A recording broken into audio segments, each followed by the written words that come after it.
Hey fam, what's up? Welcome to some Tuesday night microaggressions. I'm so excited. We've been wanting to do this forever and planning to do this forever. Say hello to my beautiful and badass friend Ariela. Okay, wait, I don't know why. Like the sound is in and out on your end. Can you hear me? Yeah, you sound great. Chat. Could it be like my headphone? I heard you for like Chat, a is it second. me or her? It's probably me. We hear you both. Hey B, can you hear me okay? Wait, they hear us both. Should I take out my headphones and Try like that. In the meantime, hey, all our chat friends. Hey, B. Hey, maybe? Dylan, Migda, Duke. Thanks for being here, y'all. He says, I'm here. I'm listening. I'm trying to clean my house for my annual Hanukkah dinner I on see Friday. people's Wish me luck. comments, but I don't know why I can't hear you. Did you take it to try without the headphones? It's so funny how like things always work before you go live, and then the moment you do, shit happens. We both sound good to the chat. Can you still not hear me? It says we both sound good, but I can't hear anything. Let me try to turn it up. Is your sound on? Well, Duke, you're doing Hanukkah. That's obviously because you are, paid to do that by Israel. We both are now, apparently. How about that? Okay, I still Motherfucker. Try reloading the page. Did you do that?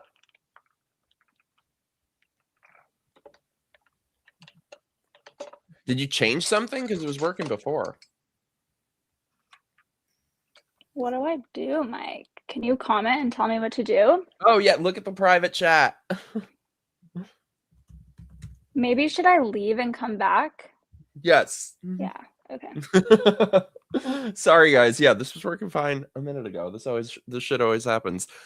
I hate seeing myself full screen, by the way, so she better get her ass back here quickly. How are you guys doing, though? It's like this month has just really flown by. It's almost Christmas or Hanukkah, Kwanzaa for some of you. Every year, maybe this will be the year I do it. I've always wanted to like make a video baking the Sandra Lee Kwanzaa cake. I hear you. Woo! All right, we're Oh my starting God. over. Everyone, hello. Okay. Hey, Indian Jesus, thanks so much for the super chat, dude. Oh my God. Who the cutie is she single? I am single. How? Yeah. How are you single? I don't know. It's hard out in the streets, Mike. Believe me, I feel you. It's But really difficult. if there's anyone who should not be single, it is you. I completely agree with you. I completely agree, but I'm very picky, so that I could be feel part you. of the I am too. problem. Hey, Drew. Hey, B. Yes, happy birthday, Brandon. I gotta call him after the stream. Of course, I know it's his birthday. How you guys doing? So, for anyone just tuning in, well, this is your first podcast that you've ever been on, right? This is my first ever podcast. I'm Yeah. honored to be the one to take your podcast virginity. I love that. Yeah, I've been your fan for years, so Whatever. I'm really your excited. fan. Well, you're my first fan, so I'm your only fan. You're my only fans. You're my only fan. Whatever. I love Indian it. Jesus, dude. Thank you so much. Put in a good word. DM's open. I'll tell her. Oh my God. You know, when you like shouted me out on Twitter, I actually got a bunch of followers because of you, and that was it. No more after that. Any like eligible dudes? I didn't really like look at them, but I don't want to offend anyone, so sure. Yeah, totally. No, I know exactly why you're single. So we're friends from New York. Yes. We met through the Young Republican? Yeah, that's right. We'll get to that. Yeah. Oh my Lord. There's like so much to that, right? That's been coming out. I don't know, so much drama. But yeah, that's what I was gonna say, is like that's how you're single. You're in New York. Not like I'm having any more luck here.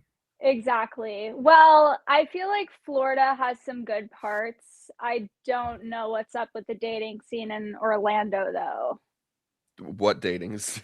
It's like what? Probably all the just Disney adults. Yeah. Oh, Disney gays are the worst gays. I can't. I Yeah. can't. You're cooked. I went on this Tinder date with this dude. Oh And no. I know, and like he looked like he'd be kind of tough and shit. Like he didn't look like a little bitch. But so I Mhm. meet up with him and immediately he has the voice. The So you meet up and voice. he's like, "Hi, it's so good to meet you." I'm like, and then he takes his jacket off. Grown man, he was like 30 years old, Okay. covered in Disney tattoos. So he's got Tinkerbell, Peter fucking Pan. I Oh, can't. so I did can't. you continue the date or were you No, just like, that's the moment when it kicks in that I think like how long is socially acceptable until I can leave. yeah, yeah, that's when you fake a family emergency. But Yeah. how's New York nowadays? So, I mean, since you were here, we met in 2021, so that was the pandemic hysteria. So, obviously better. I mean, it's actually so much better that I sometimes forget that all of that happened. Like, Really? yeah, Fifth Avenue's packed for the holidays. Obviously, it's annoying, but I love it because you think about back then when it was just dead and it was so horrible. So I think we're finally out of the mass hysteria of that entire period of time. It took a while. Um, you still see the occasional person with a mask, but like I don't think they're ever gonna but it's like a part of their personality now, so I think Yeah. they're gonna hold on to those, but it's somewhat normal. I mean, we did just elect Mom Donnie, so Yeah. How are you feeling about that? well,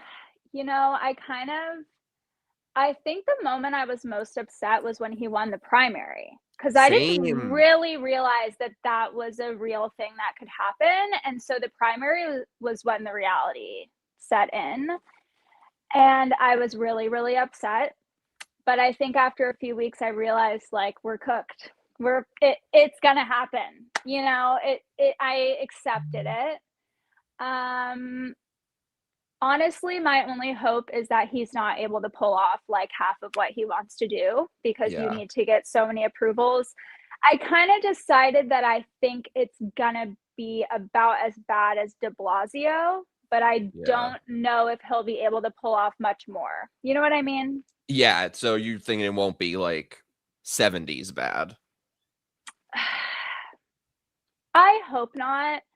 My only hope is that as a politician, he realizes that he will have no credibility in the country at large if he lets New York go to hell.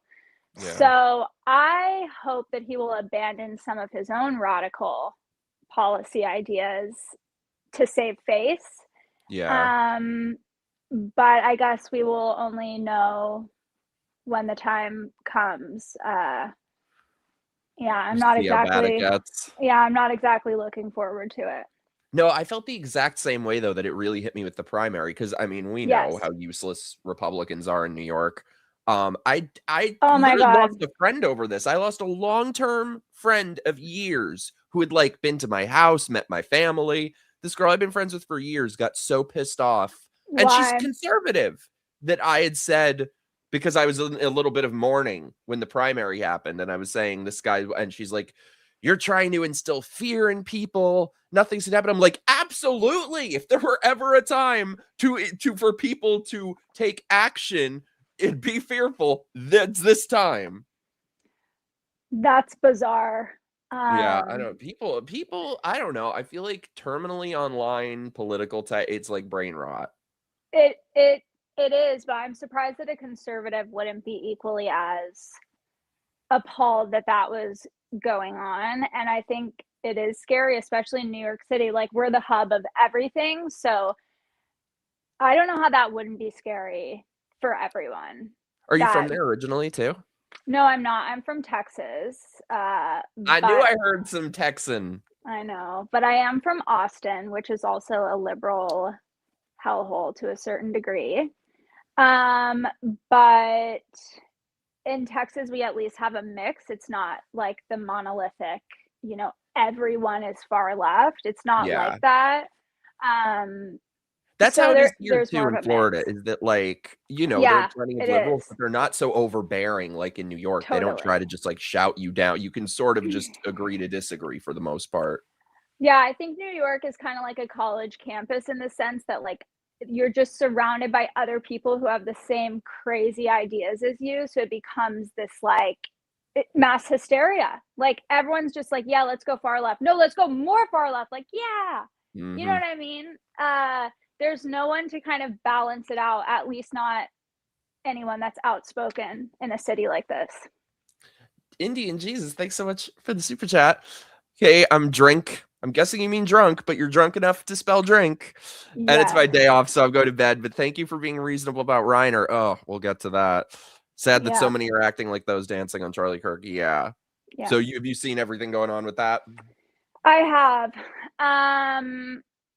Yeah, I have. I know a little bit more now. I honestly didn't know much about him or what his politics were. I understand he was a pretty rabid Trump hater.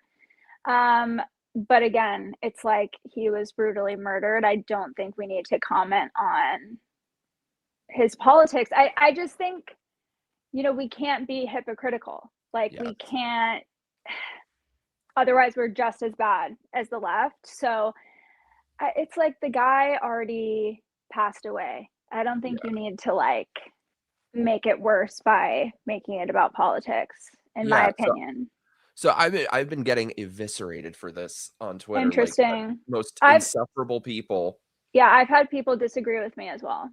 And they're like, they're acting as though it's gonna do something. They're like, the left wants you dead. The left that I'm like, the man is dead. What, like, it's just, Yep. it's all feelings. It's all feelings. Like, what is that? Tell me one thing that's going to accomplish by dancing Right. on the grave of someone who's dead. Yeah, exactly. And it's like if we use that mentality, that's exactly what they were doing with Charlie, where they were like, well, he spewed hateful rhetoric and he did this and he did that. And the point is like it doesn't matter when someone dies. Yeah. Like that's not the time. You can hate the guy and what he said as much as you want, but in a moment when someone is murdered, you have to just be like, whoa, that's fucked up. End Well, of and also, story. he was very classy when Charlie Kirk died. He was not one of the people who was Okay. acting like this. So if Yeah, I he don't know had been, that. then I would feel I don't know. differently. But Mhm. yeah, this is so true, Drew. I get tired of the horseshoe analogy, but this proves it really true. Yeah, I'm just so sick of all this shit. I don't know. I don't know about you. I'm just feeling very black pilled with politics. It seems like everyone is just getting insufferable. Yeah, especially in our party, it's getting really out of control. Like I'm at a point where I just miss the days where, you know, I don't know, I just miss like normal people Yeah. in politics. Like I don't even care if they're corrupt. I just don't want them to be insane. You know what I mean? Like That's how low the bar is. just be normal. Just be, you know, I I don't know how you felt, but before this last election, I was one of the people that was like, I don't know if I want Trump to run again. Oh, absolutely. I was going to ask you that same.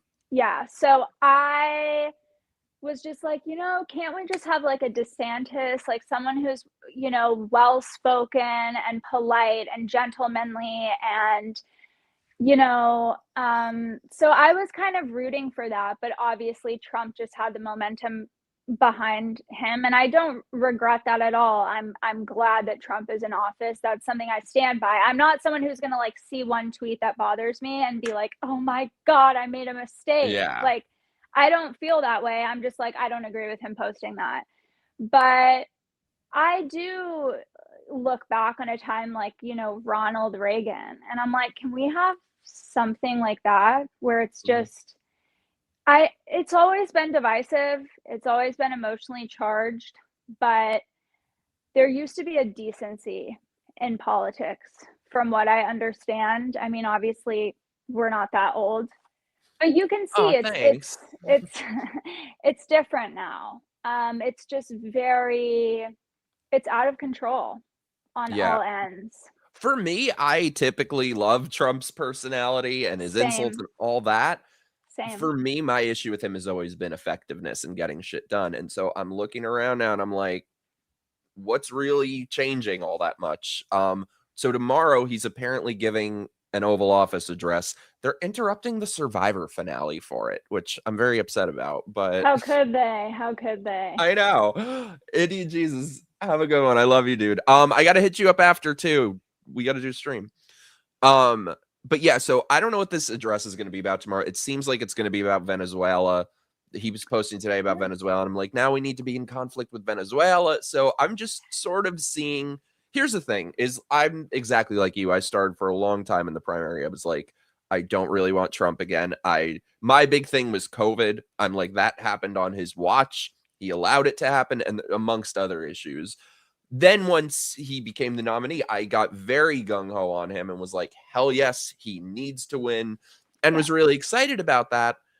And now it's sort of bringing me back to how I felt before, that I'm like, I'm seeing a lot of stuff that's not really what I voted for. So what specifically? I'm curious, what specific things are you it's not going in the way you wanted? What are you unhappy with? I mean, the border is better than it was before, but it's not great. I'm basically nervous about what's going to happen tomorrow because it seems like it's going to be another conflict. And also, what's happening with the FBI and the Justice Department, there really isn't this sort of overtaking the bureaucracy and really making legitimate changes. So no, when you say DeSantis, they're talking about he might run again and stuff, and I'm like, he gets shit done here. That's all I want, is somebody who just gets shit done. He does. He's kind of like the blueprint for conservatism, in my Yeah. opinion. I mean, I just feel like DeSantis always has the right take. Yeah. Always. In any issue, in any crisis, he is the blueprint of what to do. He's never done something where I'm like, God, he's not acting like a conservative. Why did he do that? He's so good. Yeah. I hope he still has his day to be president. I really would love to see that. You know what sucks? Um, That he ran such a horrible campaign last time, and I was thinking this while he was running, and then I found out from people who are in the inner circle what happened, that he basically pushed out all the, or not him personally, but the people who helped him win as governor got pushed out, and they brought in all these, conventional political types. And that's sort of what happened with that. So if he does have any intention to run, I'm like, you got to do things differently and stick to what made you governor. it will also help that he's not running against Trump. Yeah, true. I mean, Trump has a cult following. Trump, he's just, and this is something I like about Trump. Do you know who Scott Adams is? Yeah. Okay, so Scott Adams talks about, I don't know what he calls it, but you know how Trump will just like give people these nicknames and then all of a sudden you just see that person as an idiot for the rest of your life. Like Oh yeah, persuasion. Yeah, he just destroys people. And so I think DeSantis and everyone else, they had no shot against him. He decimates people with Yeah. his words and just the way that he paints them. And I think that's a talent. But I think it will be really interesting that he doesn't have the opportunity to run again. So what's going to happen? Who's going to step into that role? Who's going to be And these the idiots face? are talking about a third term. I saw it came out from the New York Young God. Republicans. They're like, we endorse Trump for a third term. I'm like, get the Are they being he's serious? 80. Wait, no. Are they being sarcastic? No, it was like they had their big gala. It was part of the president or whatever, his speech. I can't believe that. I honestly don't even believe you. It's on X. I'll find it. I thought that everyone who said that is completely kidding. I mean, I thought so. I mean, first of all, I believe you. I believe you. I think it's just pandering is what it is. It's because it gets applause and yeah. I'm like, I have to be careful what I say. I don't want to get in trouble with anybody. No, don't be that careful. I This is know. the place to get in trouble. I know, but I don't want to get in trouble with people I know.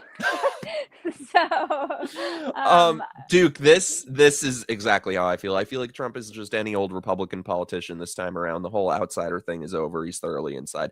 That's exactly what I'm thinking. See, is And it I hope bad I'm that wrong, but I just don't see it's sort of I'm sort of feeling like looking ahead, I'm not really seeing what's gonna be any different. And the economy isn't really doing shit right now. We're still stuck with all the damage from Biden. Yeah, everything is, like, so much more expensive, like, I don't know, it's crazy, but, I kind of don't even care, like, I think the way I am politically, like, what he said where he was like, "He's just like every other Republican," I'm like, "I honestly don't even care, the Republicans that bother me are the ones that vote like leftists." Yes. That I have no tolerance for that. Yeah. I do not understand those people. Um, but I'm not unhappy with Trump. I'm curious what you think about I'm only unhappy because I thought that was in poor taste what he did, and I thought it's like, why didn't we learn our lesson during Charlie Kirk? Like, can we just be respectful when people die? That's how I view it. Um, how do you feel about the Venezuela stuff? Because I know some people are very anti-American intervention. I'm not so much. I'm curious, what do you think? I'm totally uninformed on this issue. Typically, I'm pretty anti-intervention, but is Yeah. there anything that I need to know about this? Um, no. Listen, I'm not studying this like it's my job. I just know that the left is freaking out because we like blew up some boats or something that had cocaine on them. And I'm just like, why do you care? Like I don't care. Yeah. So I'm not anti-American intervention, but a lot of people on our side are. I think I actually am on a different side than some of the America First people. Hmm. Like, okay, for example, what do you think about the Iran bombing? I mean, given that it was a limited strike, I'm okay with what happened. Okay. I wouldn't be okay with it if we invaded and went in there. Okay. Yeah, because a lot of Like, people that's on our sort of what side. how I think it should stay is if you Okay. there are reasons for limited strikes and they have an ending, then whatever. Yeah, then I think in that case, then Trump's doing a good job because I think he does just enough to where we don't have boots on the ground. I think he's pretty Yeah. anti-war, from what I understand. I think he has a sort of Reagan view of things where it's like we're gonna be badass, but we're not gonna like unnecessarily put ourselves into a war, but we're gonna send a message that you can't fuck with us, which Yeah, I peace through appreciate. strength. That's always been Exactly. what I thought he was the best at. Yeah, yeah. Okay, so We you're got not by the way, I am happy. not your only fan. Oh my God, I've been watching the whole time, but I just created a freaking channel so I could comment. I love you, Ariela. Wait, who said that? Oh my Listen. gosh! She's one of my best friends, Lisa. We actually went to elementary and middle school together. Hey, Lisa. Um, she's going to be my editor when I make my podcast, by the way. I can't wait to So watch it, by the way. I'm excited for that. I'll have you on. Even though Aw. I'm not gonna like typically do the format where I have guests on, but I have like friends in politics, so I'm obviously gonna have you guys on and we'll just talk shit on my page. I love it. That's what I'm best at is talking shit. Exactly. That's literally my hobby. I know it's my favorite thing, and I'm so good at Me too. You know what it. I can't stand, Mike, is like when religious people are like, I can tell if I'm gonna be friends with someone, like if they gossip or not. Like, I don't like to be around gossip. And I'm just like, okay, we're not gonna be friends. Like, okay, count me out. Like, that's just wow. I'm like, Wow. what is there to do other than gossip? I don't know. I actually don't know. I don't have any other hobbies besides that and shopping. I don't that's it. Talking shit and shopping. We got lots of Ariela stands here. George says Okay, obsessed let's with this see. guest speaker. She has such great dialogue. I agree. I'm pretty sure that's my gay best friend from college. Hmm. Hey, George. Hey, George. Wait, he also lives in Florida, by the way. What? Yeah, he When does. are you getting here? We gotta make like the Florida Yeah. commune. Yeah, we do. We need an anti-communist league in Florida. Hey, Nick. What's up? Yeah, this is so true too. Religious people gossip the most. Yes, yes, because they're just like, that person's not religious enough. And then it just like, that's what they're judging people for. This shit is really bugging me. We're just in general, I feel like the sort of the landscape of online political commentary and stuff like that has Yeah. just changed so much from when I started, that back then it felt like there were only there were a small number of people doing it, and it felt like most of the people who were truth tellers who felt passionately. And now everyone's a fucking commentator, everyone has a podcast, everything is fake. Everything. I think the thing that really killed that or made that much worse is Twitter monetization, because now everything you read is just either it's written by AI or sounds like it was written by AI, and everyone's just trying to outrage one another, and it is insufferable. Yeah, I'm really disappointed with our whole side of the aisle. Like, I just don't understand why everybody is fighting with each other. I really don't understand that. I think it's going to make us lose. I mean, we could have been so powerful. When Charlie was assassinated, we could have really had an uprising and, I don't know, been the most powerful we had ever been. But everybody started attacking each other, and now we're weaker than we were before. I know. I don't think a lot of us realized just how much Charlie was the glue holding everything together. 100%. I think he was the one where people were fighting. You were like, well, what does Charlie think? And then it was like, okay, he was definitely a voice of reason. He was someone that wasn't like a robot. He wasn't just repeating talking points, but he wasn't like a full-on conspiracy theorist where you couldn't trust what he was saying. He was the perfect balance. And let me tell you what else it was. This is I've been saying this for years, and it's gotten so much worse, is that there is just no gatekeeping on the right. And he was not like that. He kept bad actors away, and they hated him for it and said, oh, but free speech and all this shit. No, he was pretty big on gatekeeping and not allowing the fox in the henhouse, which look at what we have now. Yeah, I know. It's like, if you don't have any sort of parameters, any sort of Overton window, any sort of bar for entry, you become a nation without borders. And it feels like that's what the right is becoming, that we have no borders at this point because everyone just wants to pander to everyone. Everyone wants everyone else's audience. And so oh yeah, fuck the Jews, this, that, like it's maddening. Yeah, it's really bad. I'm so disappointed by so many people that I used to really like. I just don't understand.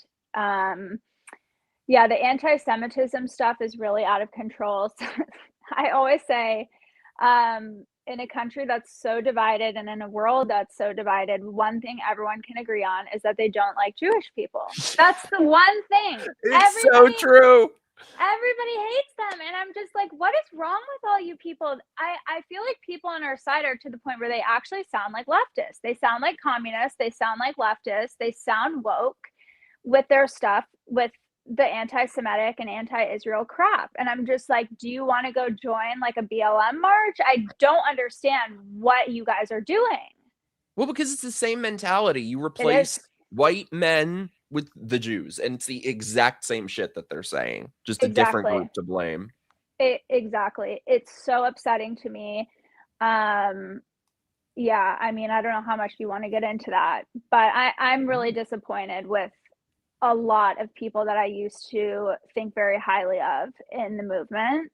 Yeah. I'm actually going to AmFest. Oh, you are? Yeah, I'm going to AmFest. So I'm excited about that. There are some good speakers. I mean, there are some that I'm not as excited about, but I'm excited to see a lot of them speak.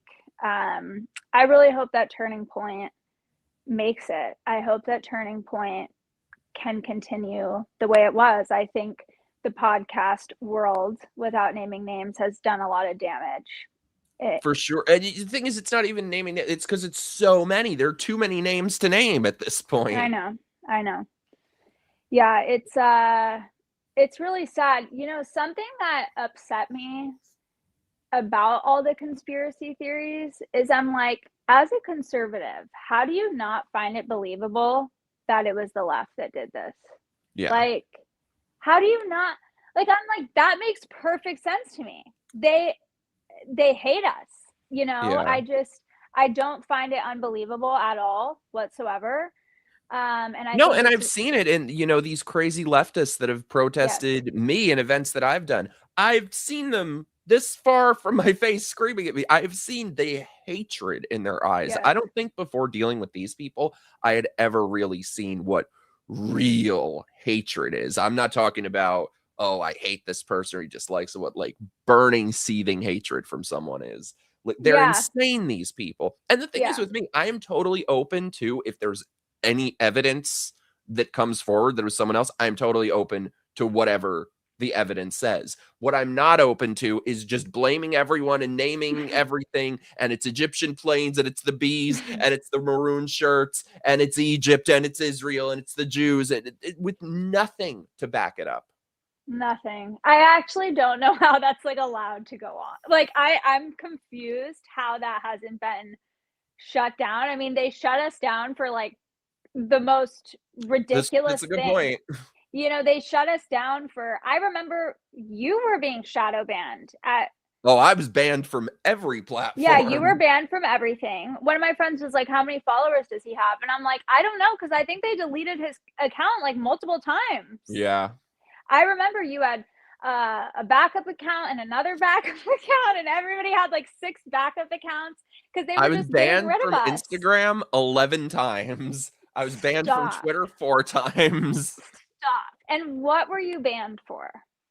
You know the funniest thing? I got like you know when your phone shows like a flashback from years ago? I got one of those the other day of the screenshot that when Elon took over Twitter, I got an email from them that they admitted I didn't do anything.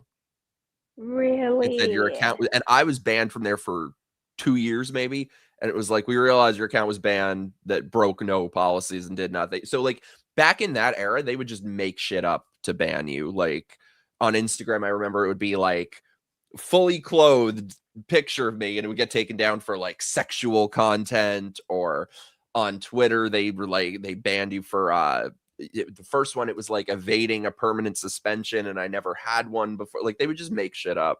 They just made they really they were targeting conservatives. Even the most, like, nobody cares about them conservatives, they were Yes, targeting us. me. Yeah, 100 I mean, no, I cared about you, Mike. I cared Oh, about you. I love did. you. Hey, Um, Lindsay. yeah, I remember when Biden was elected. God, I'm gonna vomit just saying that. Ugh, I remember elected. when he won, elected. I remember being like, "Okay, communism's here." Like, I really thought we were gonna be like a full-on communist country No, same. because even before he got in, I mean, they basically tainted that entire election process with their censorship online. Hmm. And so I thought, okay, if they were able to do that level of censorship, that level of propaganda, that level of manipulation with Trump in office, what are they going to do now that Biden takes over? I was so scared about that. I just thank our lucky stars that Trump got in. Yeah, Despite anything he does that I don't like, 100%. I think we would have been past the point of no return if we didn't Yeah. win this election. And I think it No, I says do a too. lot about the American spirit and the American people that we rejected that whole debacle of Biden and then Kamala. What people don't realize too is like I'll talk to friends here in Florida and they'll talk about COVID in that era and they'll be like, "Oh, that was a really terrible couple of weeks." I'm like, "You people don't realize it went on for 2 years in New Yeah, York." I mean, do it you remember did. 2021, 2022, the Yeah. igloos that you'd have to sit in outside and Not the igloos, not the igloos. Don't well, and then with the remind me. mandates that you couldn't go anywhere, we would meet at like an underground bar. Yeah, it was awful. You had to, like, hear through word of mouth, like, which places don't check fax cards, and there were only a few. Like, it Mhm. was that was such an infringement of our rights. I can't even believe it. I almost feel like it was like a test. Like, what would we Yup. how far could they go with us? And it turns out And pretty fucking far, and everyone failed the test except for a pretty handful of far. us. And if you remember the hatred that they had directed at anyone who didn't go along, where it was like, you are a murderer. Like, Mm, you want me to die, you want my grandma to die, this and that. And I remember thinking, like, this is how they get away with shit like genocide, by like convincing people that an entire portion of the population is subhuman, is wicked, is evil. And I felt like we were getting there with like the COVID stuff, the way that they demonized people that would not go along with it. I was scared. I mean, I think that they would have been okay with violence Oh, against. completely. They were fine with Yeah. us, like, losing our jobs, Yeah. homes, anything being Yes. segregated from all my favorite thing, by the way, is how the left spent a year shrieking Black Lives Matter. They told us that systemic racism is when any policy disproportionately impacts Black people. And then 10 minutes later, it was Yep. something like 75% of Black people in New York weren't vaccinated. 10 Yep. minutes later, after Black Lives Matter, they implement policies to segregate Yep. 75% of Black people. Like, That's a really if they had no double inconvenient. standards, they'd have no standards. Yeah, that's a really inconvenient truth, Mike. So, Yeah, this is so true, Sea Striker. I'm convinced these people are just filled with hatred naturally, but just need a target to justify their violent misanthropy. It's so true, because I remember that era. Like, there was one time where I'd go into the bodega and some guy in there would start screaming at me that I didn't have on a mask. oh, And meanwhile, he didn't have one on. So oh my that's God. exactly what it is. It is just all Yes. about, it was a massive compliance test. Yeah, I think it was also, it got to the point where I felt like everyone who was like that, who is really passionate about the mask and whatever, I think it was just a narcissism thing. Like, it was Yeah. this narcissistic display of, I'm such a good person because I'm wearing a mask, and I'm looking down on you because you're not as good of a person as me. And it really brought out that narcissism in people, that I noticed, where they just stopped viewing everyone else as people. And I think the mask became a symbol of like, I'm so good. I care so much. And I think that's prevalent on the left before, during, and after COVID. I think a Yeah. lot of it is like, look at me, look how good of a person I am. I care so much. I care more than conservatives do. This is so Yeah, true, though, Lindsay. Witnessing the state of New York during the COVID era was traumatizing. It really was. It really was it a was very horrible. difficult thing to get over, especially for people like, you've lived there a long time. I was born and raised there. That's my home. Yeah. So to have your home be like, you can't go anywhere, you can't come in here. There would be restaurants in my neighborhood that I used to go to all the time that'd be like, you can't come in here. Yeah, Like, it no, was we couldn't crazy. go in. We couldn't go in, not even with distancing. Like, everything was completely closed. It's hard to even remember that it was like that. It was such a dark Wait, and sorry. Can you horrible vamp for time. 1 second? Give me 10 seconds. I'll be right back. Yes, yes. Who of my friends are in here? If any of my friends are watching, comment. I'm curious. I know Louisa commented.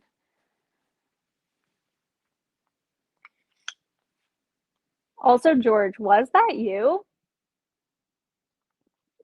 I think it said George Johnson. I would text you, but I'm using my phone to stream. Sorry about that. I was being called, and she was like, "Do you want pizza?" I'm like, "I'll have it after." I want pizza. That I sounds do miss New amazing. York pizza. It's it's the best. I get pizza like almost every week at some point. Laura Jen says, "Hi, girl. Love you."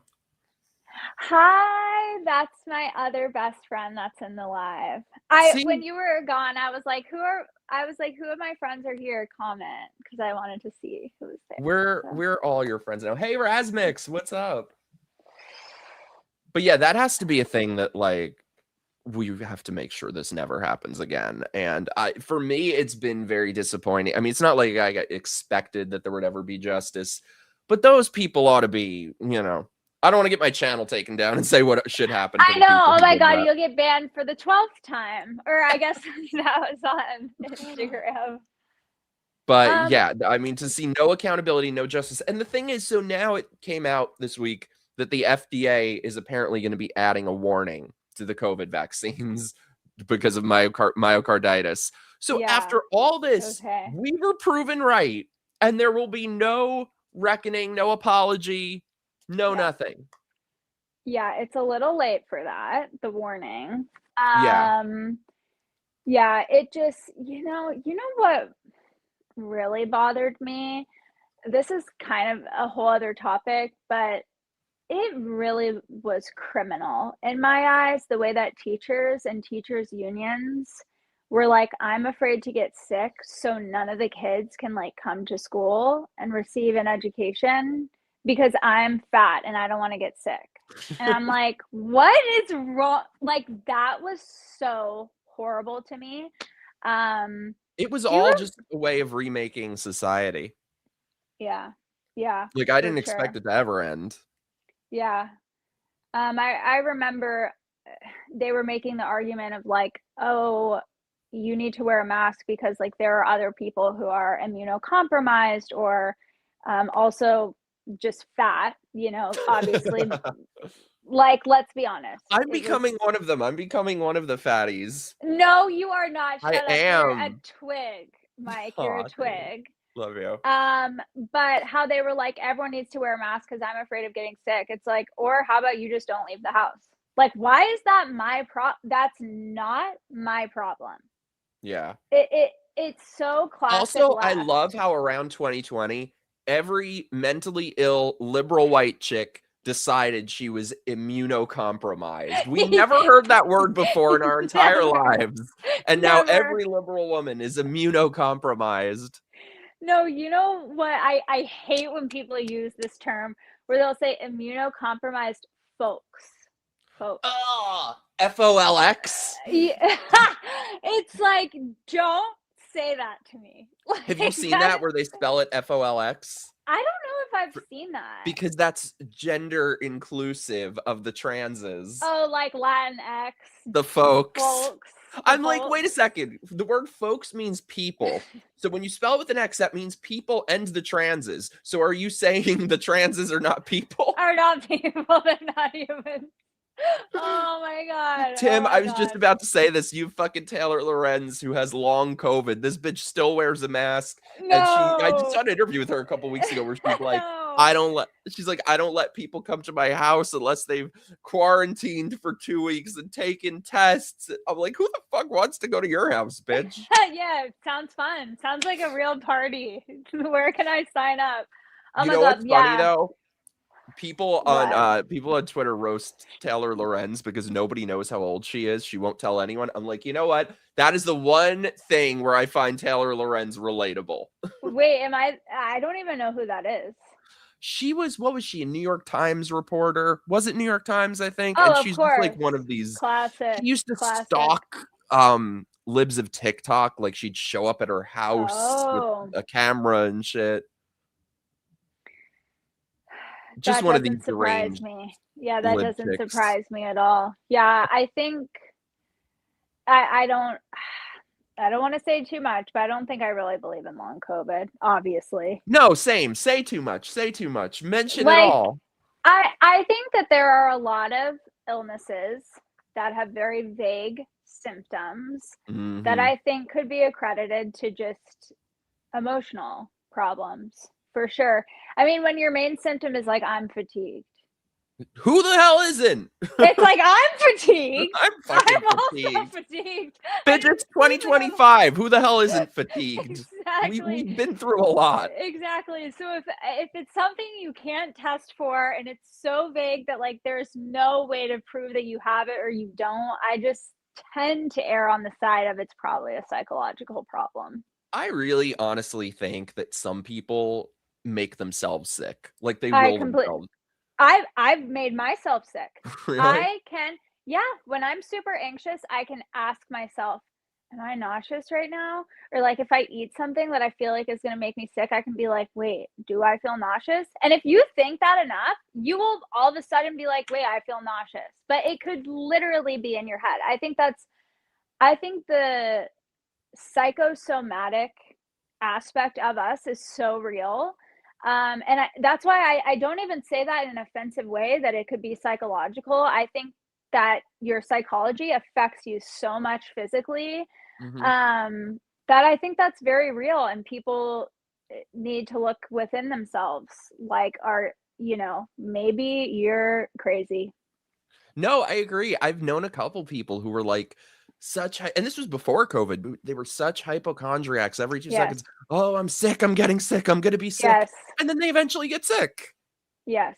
It's a very real thing. And I think the more stressed you are, the weaker your immune system is. Like, that's a Yeah. known thing. So if you're constantly afraid that you're sick or you're going to get sick or you caught something, you're much more susceptible to that type of stuff. What This is is so this true. They stuff? tried to stop any therapeutics that could have treated COVID, but also insisted we trust the science experts. Fuck off. Mm-hmm. It's true. The way that they were censoring doctors Yeah. it was criminal. Like, it was criminal. I don't know how they got away with that. And then the way that Mark Zuckerberg was just like, "Oh yeah, the Biden administration had us censor people." But that was it. That was supposed to just like dismiss everything. Do you remember he said that? Yep. How Well, he that's was what like, they were doing. That was, I yeah. think, what a big goal of the COVID agenda was, to merge big government with big corporation and get them to act as one. That, in Well, addition to redistributing wealth in the way that big corporations could stay open, small businesses had to close. yeah. It was Yeah. it was just the biggest scam to ever happen, and I can't believe how anyone fell for it. But Yeah, this is another point of how I feel like the right is just incompetent in every way, because for me at least, I feel like, do you remember in New York how when they would have the marches against the vaccine mandates and how yeah. many people would show up? A couple hundred at most, maybe. For Mhm. me, I feel like if there were ever a time in our lives to really stand up for something, it was that. And the thing is, if every person who disagreed with it would have taken a stand, gone on strike, just said no, it would have been done in a weekend. You think that even in New York, because I feel like we are really outnumbered here. I don't know. I don't know. I just feel like everywhere. I feel like people Yeah. just went along with it so much. Yeah, I agree with that. That everyone went along with it for sure. Um, yeah, I think it was, they make it really difficult. If you threaten to fire someone, that means that their source of income is going away. They have a family that they need to feed. I think it would be really hard to rebel against that. Um, and I have a lot of empathy for people that had to make that call and that The funny thing, I'll decision. never get over the fact I lost my job from that, but my favorite part of that, I was working from home. It was a writing job, and I got No fired from it. way. I was How working is for this that publisher. possible? How could they do that?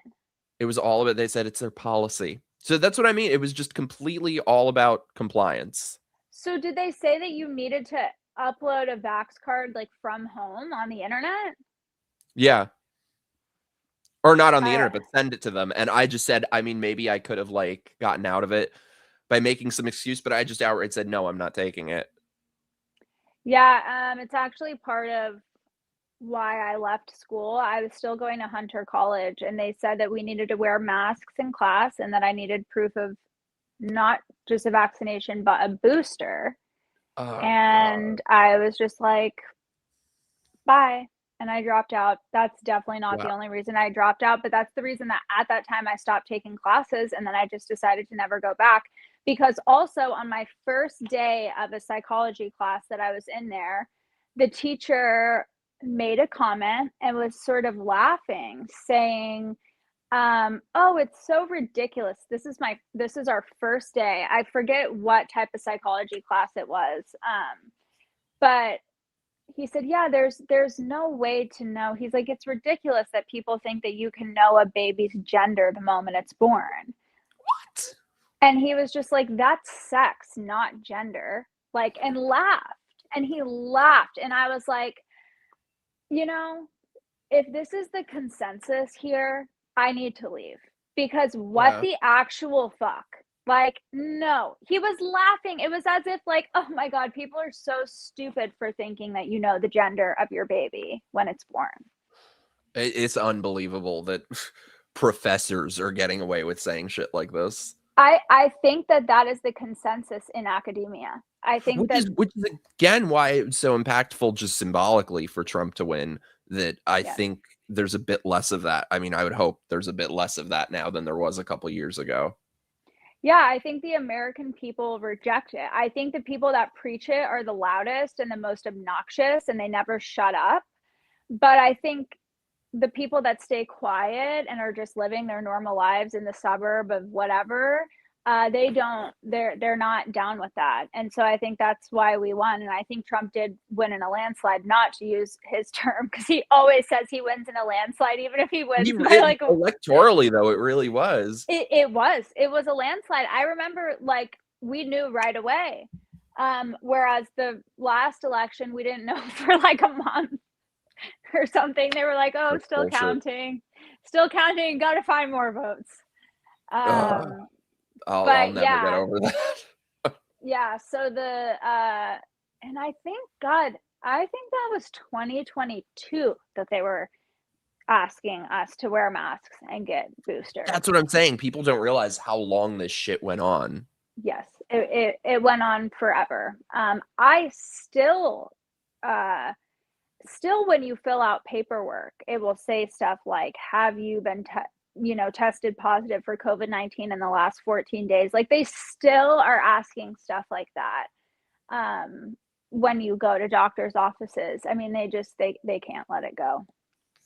Oh, this shit's crazy. I want to bring up, sorry, I gotta find it in the chat. But yeah, what sucks though is like coming out of this and coming out of everything that's happened since then, Trump winning, Trump getting shot, Charlie Kirk being assassinated. Like you had said, we should be stronger than ever. We should be running shit. And I see so many people saying, and I mean, it's true, but I see so many large figures on the right saying, "Oh, we're going to lose the midterms." Like, we're a year out and it's like these people have already conceded defeat, and it looks like of course they're right. I always say I wish I loved anything as much as Republicans love losing. Yeah, it's so true. It's to the point where I feel like people that are right wing, like, I actually am looking at some of them and I'm like, "Are you guys like left wing operatives? Like, are Yeah. you guys?"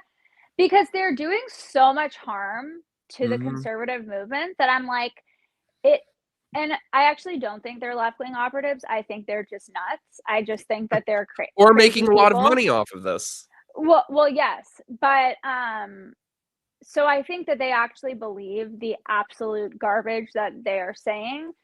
But I'm like, the only people this is benefiting is the left. They get to point to us and be like, "Look how crazy the people on the right are. Like, look at this, look at that, look at the way they're fighting." And because of those people, we're not going to win. Like, I feel like one of my favorite things always about Republicans and conservatism is the patriotism, the way that we love America. And I feel like so many of these big right wing influencers are just shitting on America every I'm day. so Like, over it. and I'm just like, what is wrong with you? Like, just go to the left, join the DNC if you are going to have that energy, because that's the only good thing about, like, that's one of the only good things about being a Republican is we love this country, and we can honestly say that. And I hate the way they're buying into like Qatari propaganda and like, Oh, we gotta get into those bitches. Oh, let's gossip. Let me pull up. okay, okay. Oh my god. I don't think I've talked about that on. Oh my god, we got shit to talk Well, about. I'm gonna make enemies before I even launch my podcast, but it's Oh, fine. let's make them. It's I'm ready. I was born for it. I was born for it. I Let's love hear you. it. Let me Let's pull talk up. about it. Let me pull up Indy Jesus super chat. Thank you so much, dude. You're the best. Exactly. Oh my god, everyone's so ready to give up already. They always are. They always are. No. It is maddening. It is mad. It's so funny. When I was a Democrat, I remember looking at the Republican Party and thinking like, damn, they really just like mow people down and get their way all the time. Like, what the hell was I smoking? I'm like, I wish that were true. No, we're just like, walk all over us. It's fine. Like, we do nothing. We're just like, yeah, they're gonna steal the election. And then we don't do anything to make it so they can. And I'm like, wait, what? You just said they're gonna steal the election. Are you gonna like do something to make sure that they don't? We just like don't do anything. I don't It's understand it. maddening. Tim, I'll tell you why. Did Mike just orgasm? I'll tell you why. Here's the thing. I'm not the type of person who, don't get me wrong, in a gossip sense, I love drama. I love drama Yeah. in certain ways. The type of drama I hate is like internet feuds. I don't do it. It's not for Mhm. me. I had one that I couldn't avoid with the craziest bitch on the planet, and it was so traumatic that I stay out of any sort of drama with other people online unless they give me a reason to.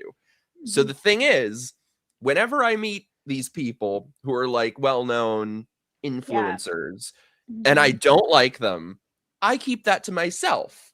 Yeah. Unless they give me a reason. So I'm Yeah. very glad that I've been given a reason to go off about someone I couldn't stand for years. Let's do it. Let's do it. So exactly I'm this. curious. So before we go off, let's have a very quick word from our sponsors.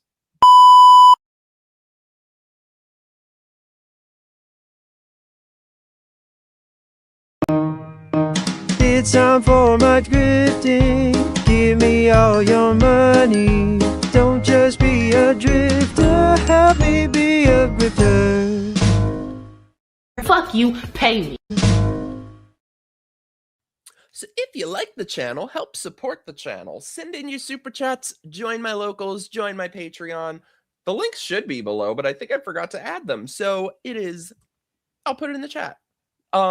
We're going to do movie night. Duke, don't yell at me. I've been delayed on our next movie night, but we are doing it this weekend. I promise you. But yeah, we do lots of fun stuff, movie nights, game nights, etc. And I have lots of fun stuff coming. Mikey, I think you'd love the bread tuber drama, insufferable commies making asses of themselves. So I don't know, like the ones that are like the well-known ones, like the Dean and that other fag, like they trigger my fight or flight. Like I despise these people. I don't think I'd be able to debate them because I would just want to punch them. Oh, and also I meant to say, obviously, her links are below. Follow this beautiful badass queen. So wait, let me pull up these bitches. Let me find their tweets. So I'm sure most of you saw by now, there have been these influencers getting paid to go to Qatar and talk about how wonderful Qatar is. I know. So the first girl, I did an event with this one girl, Emily. What's her name? Oh, Emily Saves America. Yeah, okay. I have never seen her show, but I saw her on Gutfeld the other night. I'm pretty sure. They're still putting her on shit after this. I feel like this should be disqualifying. Well, it might have been before. My mom and I watch it every night, so it could have been a while ago. I don't remember. It's been a couple weeks now. I mean, this should be, but given how things are, it wouldn't surprise me that this isn't disqualifying for people. Yeah. 1 sec. I'm trying to pull up tweets. Sorry. Hold on. Okay. Wait, I'm gonna find it. Sorry, I'm very slow at this. Here we go. Oh, I can't stand this bitch.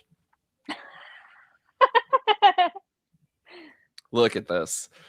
My first trip to Qatar has been eye-opening. This is a very different Middle East than I experienced as a U.S. Army soldier deployed during Operation Iraqi Freedom.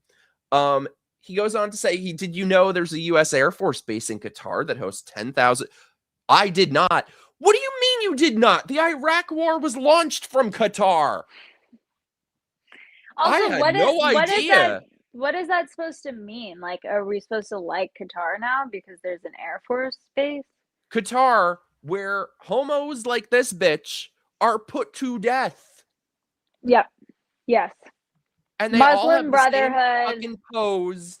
You better not stand too close to that edge. Yeah. Don't back away from the ledge. Here's what's amazing, though. So, yeah, it's all about how wonderful Qatar is. What a great place. He's so proud. So look at what these people had to say about Qatar, though, before they were paid off by him. Oh, is it like full on bashing? Oh, yeah. Well, it's quite ironic. AJ Plus is Al Jazeera, which is divisive propaganda funded by the Qatar government to sow discord in America. The way they are using blacks to do this makes me sick. Gee, you don't fucking say. Yeah. I mean, this is like my biggest issue with the current state of the political right online and stuff is that, like, how does a person like this have any following left? How did people not see through this? There's this weird psychological thing with some people that, like, as long as somebody has any sort of platform or is on camera or has a microphone in front of them, they'll believe anything that person says. Yeah. Yeah. Well, did you see, it was, Marjorie Trader Green, recently said something like, she and Tucker both have been saying, like, kind of laughing off Sharia law and being like, Oh, he's another "Oh." one bought off by Qatar. Well, Now he's he saying said he's buying a house yeah, there. he's What gonna get a happened to house. America first? Yeah, he's gonna get a house there. But, there were all these old clips of Marjorie saying, you know, the threat of Islam and it coming to the West and all of this. And then she says in a recent thing, like, oh, I've never, you know, people don't really discuss Sharia law, like it's not really an issue. And it's the same people that a few years ago were saying, like, this is the greatest threat, this is so bad, we need to be careful. And I'm like, did they actually change their mind? I don't No. understand. So No, you they've been think 100% paid off. you really think that? Oh, completely. Well, then that Emily girl, who seems like a total bitch. I did an event with her. She didn't have 2 words to say to me. Twat. But with her, what's funny is she was taking a lot of heat before this because she was very pro-Israel and she was making all these videos about Israel and stuff. She Okay. goes to Qatar, and within 2 days, every tweet is like, "Oh, the Jews, you're a Jew." I'm like, what Yeah, okay. changed? So What she changed? Or she this, sold oh, her Qatar is soul. using blacks to sow discord in America. What Yeah. changed? They sold their souls to the Muslim Brotherhood. Yeah, and let me tell you, this guy is such a piece of shit, and I've known that for years. I've got to find I got to look at my old phone because I don't think I know who that is. What is his name? Rob Smith. What a douchebag. Wait, I do know who that is. I think he spoke for a Young Republican Club event one time a few years ago, from what I remember. The He's funny one thing of the too, ones in Qatar? Oh, he's always been a douchebag. He used to, I gotta find it on my old phone. He did a commercial once for an LGBTQ plus hookup app where he's in his skivvies and talking about, oh, the queer community should use this app and stuff. So he goes from that to being conservative to now being part of Qatar. In Qatar, he should advertise the app there. Yes. Yeah, or he's apparently married. Oh, did your husband accompany you on this trip? Not a word about that, of course. Oh, I just remembered another thing with it. Okay, I'm going to go off for a second. Wait. Okay, let's hear it. Let's hear it. Because I just remembered how he did his whole CNN tour of being so this guy, his whole thing was, I'm black and I'm gay. Not that he's a person who happens to be black or gay or will speak about issues with that. That was his marketing. It was everywhere. That was his slogan. And then someone called him out on Twitter about going to Qatar, and they're like, you're gay and stuff. And he's like, oh, well, why would you out me as being gay if you're really concerned for me? I'm like, out you? Excuse me, Mary? Yeah. But so this guy is such a piece of shit. I did an event with him years ago, and he's the most arrogant asshole I have ever met. Let me just say, hopefully it's fine for me to say this. Let me just say, he was such an asshole during the event on the stage and was so rude to the other speakers and the audience members. They had to edit it to like make him look nicer. And wait, what event? What event was this? I'll tell you after. I don't want to be I don't want to like, Okay. I don't want to sound like I'm speaking for anyone else. I'm only speaking for myself. Okay. But yeah, and he is the only person that I ever did a speaking event with who had all these demands and all these things. I'm trying to remember his exact words, but he just kept taking digs at one of the other speakers on stage. It said something like, well, I'm not like him. And it was supposed to be like a positive event. It wasn't like a debate type thing. And he had all these demands. He wanted a chauffeur and stuff. And so the thing is, that was my first speaking event I ever did. So I was like nervous, and Blair was there, and Blair was amazing, and she was so kind to me. This guy would not look in my direction. So then a couple years later, it's 2020. And this is when I was traveling, doing speaking events. So there was this event, I think it was in Nashville, that he was at. I see him there. And so at the time, I'll tell you what it was after, but I was supposed to be going on this very big TV show. It got screwed up because of the lockups, and it got delayed, so it didn't end up happening. But at the time, I was preparing to go to that, and apparently word got out amongst this thing. All of a sudden, this fucking Rob Smith strolls up to me like we're best friends because he thinks he can gain something from it. And he's like, "Oh, I heard you're going to be on this show. Oh my God, you're amazing. You're this. You're the culture now. You are the culture now." He's saying to me.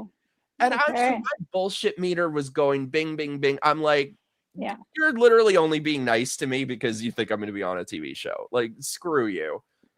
So I've always hated this guy. But the thing is, so every time more shit comes out about him, I just feel vindicated. But get this shit. So this was maybe like a year or two ago. I think he was speaking at a Turning Point event or something. Which, nice of them to give him a platform, let him speak. And there were some like Nick Fuentes types who at the after party or it was at a bar. Some like Nick Fuentes types who were not welcome at Turning Point. Go up to Rob, and I don't remember what they were saying exactly, if they were using racial slurs or calling him a fag or what, but being like the typical Fuentes types. Yeah. I remember watching this video and just thinking, oh, I wish it was me because like I'd give it right back to I'd go fucking toe to toe with them, whereas he's clutching his pearls and playing the victim. So what did this motherfucker do? And again, talking about things that should be disqualifying for having any sort of platform on the right. This motherfucker does his entire victimhood tour, goes on CNN.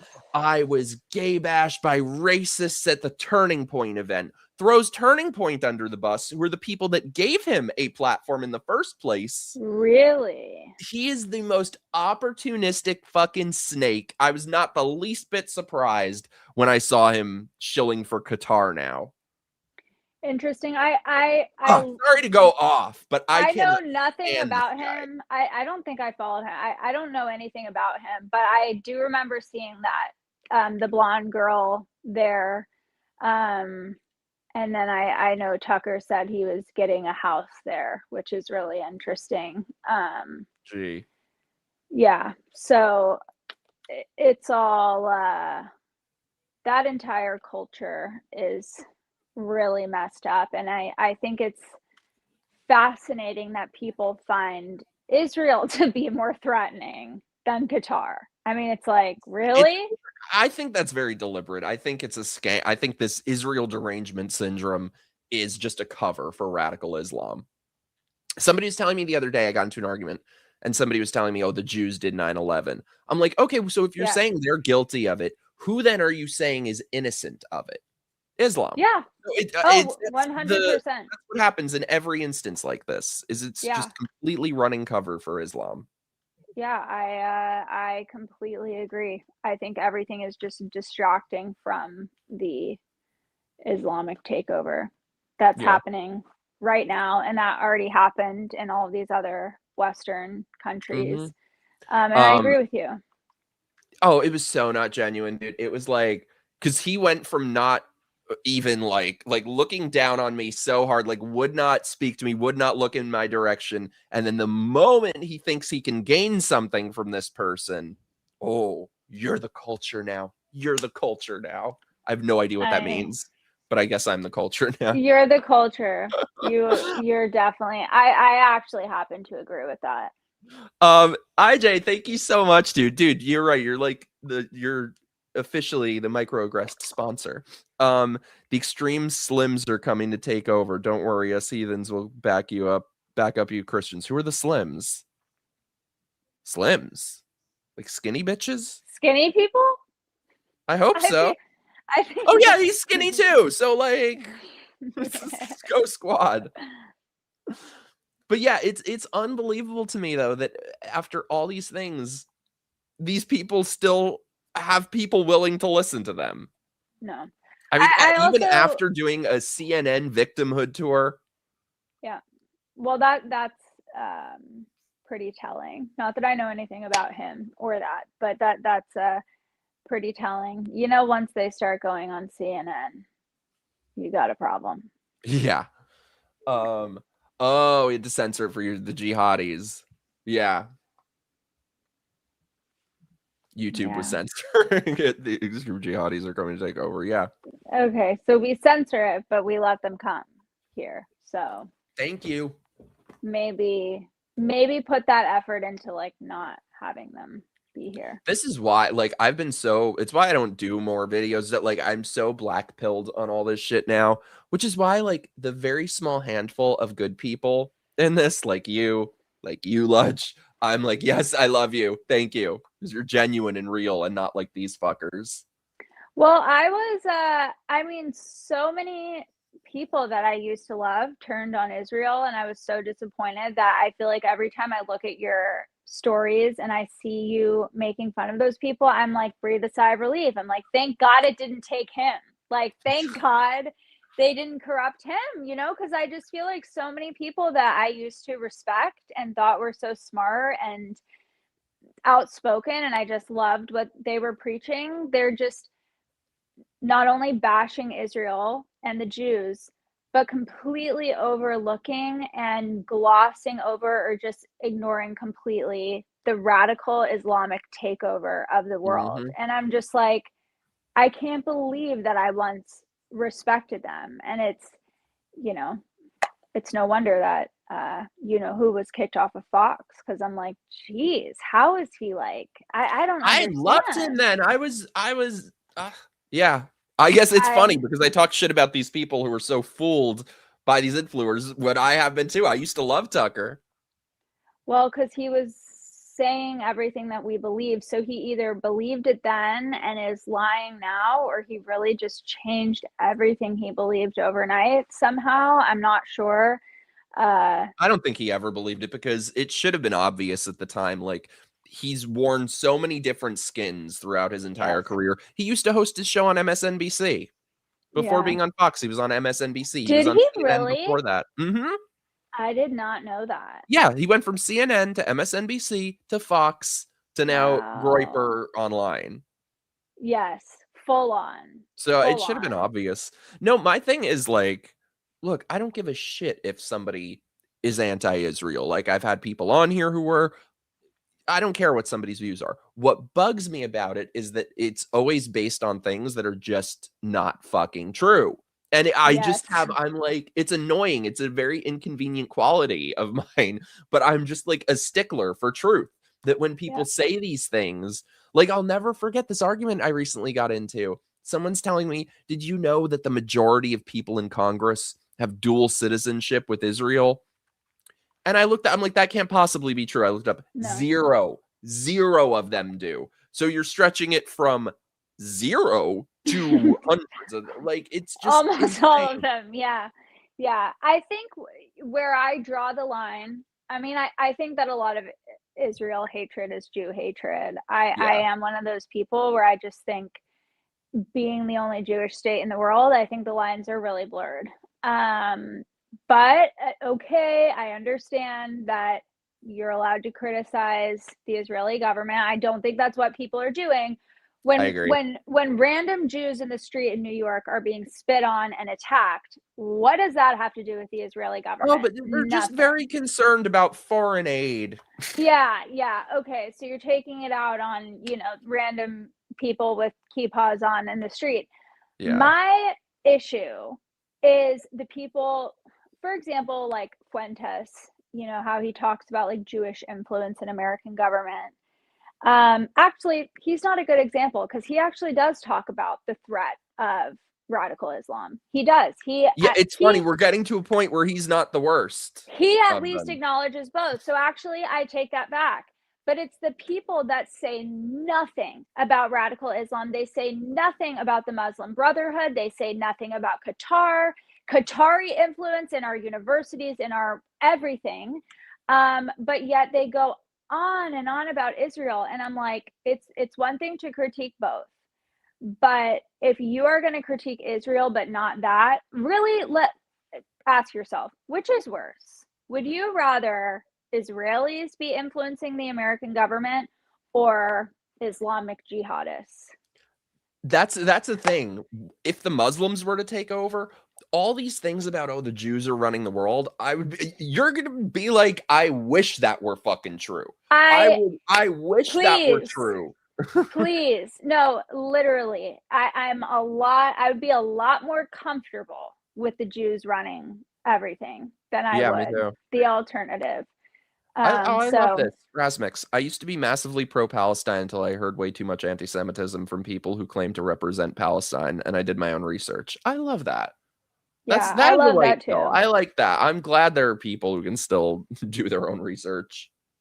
Yeah, I also, I feel really bad for the people that are innocent in Palestine. They're in a really bad situation. But to just enable the ones there that are, trying to kill us, sorry, I'm not gonna do that. I can't do that. No, it's for sure. I'm trying to find. Oh, I can't pull it up on here. But I gotta post this on Twitter. I posted on Facebook the other day. But like I said, all of these things that their justifications never add up. So when they're talking about, we're giving Israel all our money is going to Israel, America first, blah blah blah. I looked into it. I looked at the actual numbers. Yeah. And so since October 7th, we've been giving them more than we have before. But the thing is that still 70% of our foreign aid is still in this heightened state, not going to Israel. And prior to that, we were giving them 0.01% of the federal budget, and the amount of foreign aid that we've given them is only 5% of our foreign aid. So in most years, 95% of our foreign aid does not go to Israel. So why then is the conversation of foreign aid revolve around Israel and only Israel? Like, if somebody wants to talk about all foreign aid and whether it's a good thing, totally valid. But they only ever do when it comes to Israel, which is 5% typically of foreign aid. Yeah. Something I learned recently, I don't know if you know who he is. I love this guy's podcast. His name is Winston Marshall. He's a British guy, but get the fuck out. Him? One of my amazing friends is engaged to him. Stop it. My friend Melissa. I only knew about him like in the last couple months, and I started watching almost all his videos, especially the ones about Israel, because I feel like he just has people on that debunk a lot of these ridiculous narratives. I don't remember the exact percentage, so don't quote me on it, but I think something like 90% of the aid that we give Israel, they reinvest in the American economy. So like if we give them money for weapons, they have to buy American made weapons or whatever. So we end up like getting all of it back. And then plus the intelligence that they give us and everything else that they help us with technology and all of that. So it's like we're not just giving them stuff as a gift, it's not just like out of the kindness of our hearts that we're helping them.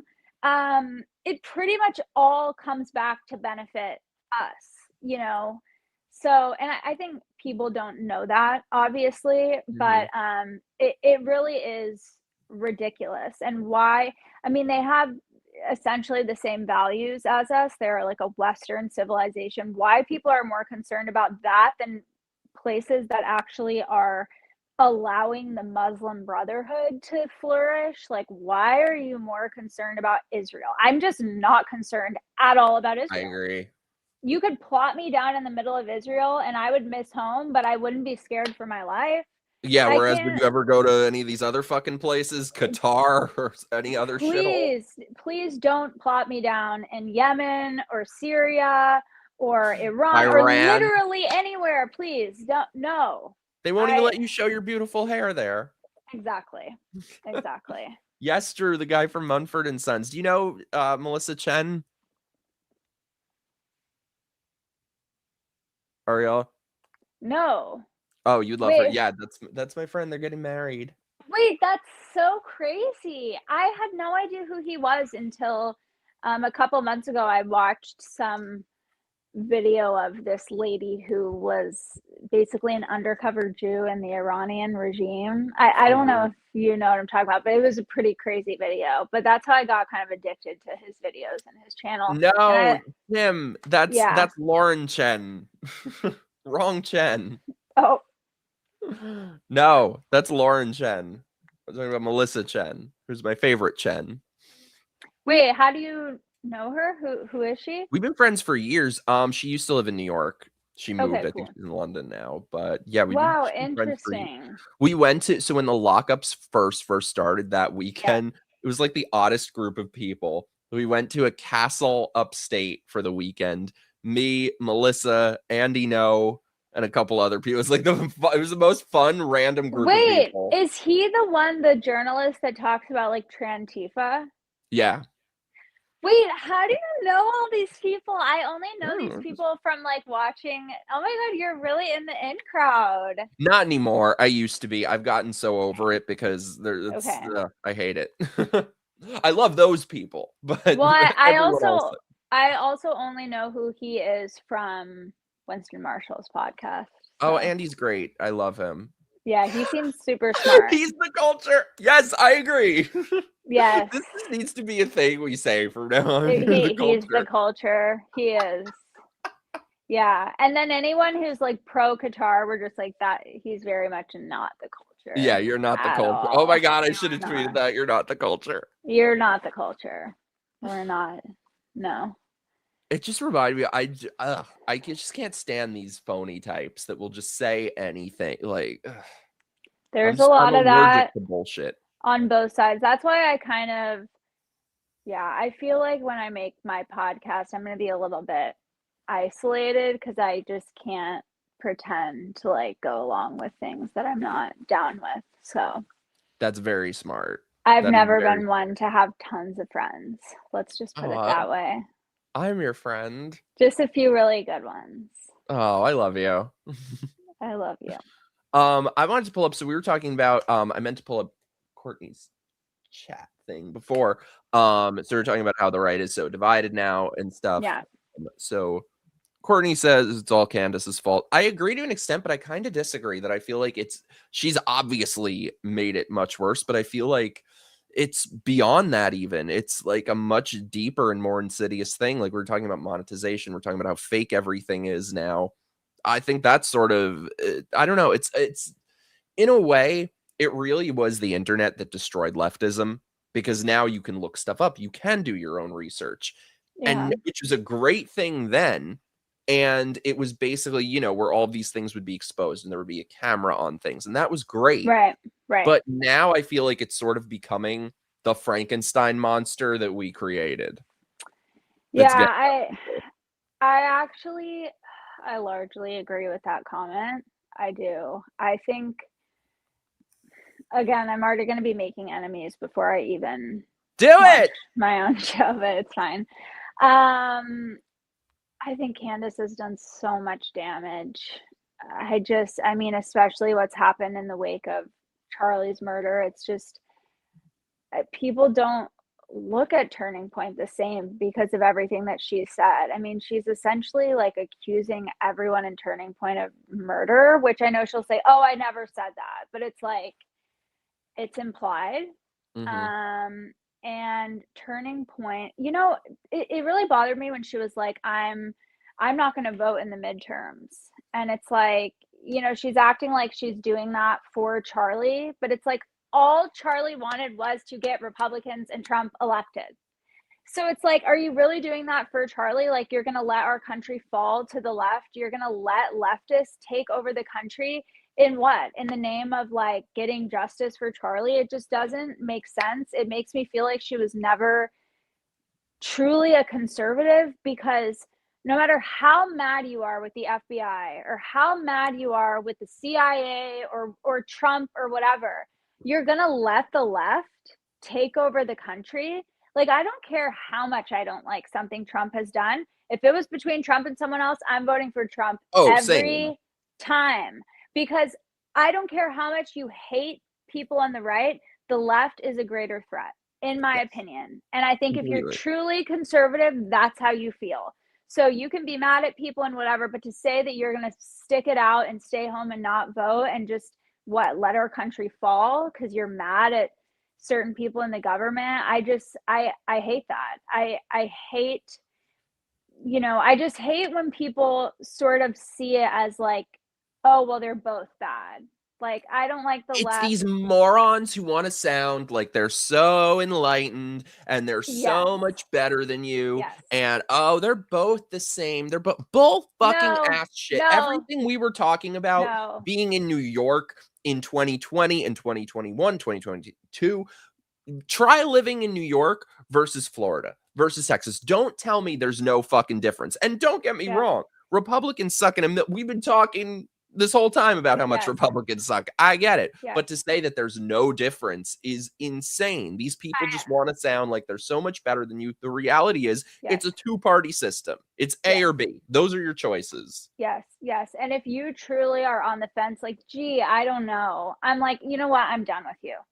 If you don't know, like, really, I hate people like that. I'm very much like a pick a side type of person. Yeah. Like, you really don't know what's worse, like mean tweets or communism. Okay. Yeah. We don't need to. We're not going to agree on this. Yeah. Yeah.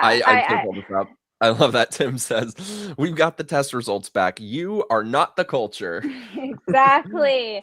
Look at me. I am the culture now. Duke said you should just name your podcast.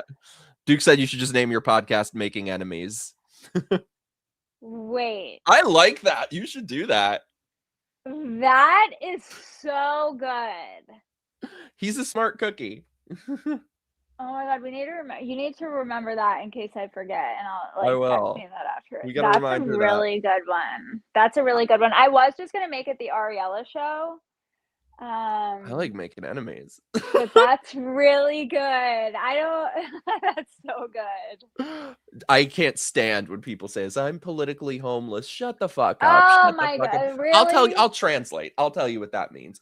Because the thing is, you're either part of the radical left or you're not. It's really that simple. So these people who say I'm politically homeless, it means I know how crazy the left is. I ain't one of them. However, I want to sit at the good people table. I don't want their wrath. I want to still be invited to dinner parties. I don't have the balls or the fortitude to take any heat for my views. I will never take a stand. I will never do anything to support my principles. So, I'm politically homeless. And the thing is, the funny part is just saying this much, they will hate you anyway. It does not matter to them.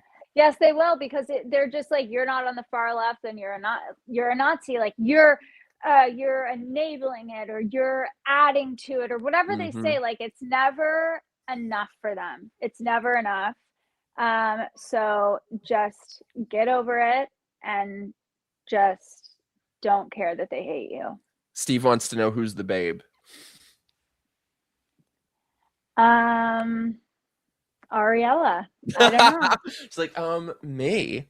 Me. I mean, unless he's referring to you, which he could be. I would love to take credit, but it says, "Hey, Mike, who's the babe?" So it does say, "Hey, Mike." It does say, "Hey, Mike." I wish I could say it's me. Wait, so when I visit you in Florida, like, we can't watch horror movies because I'm scared of them.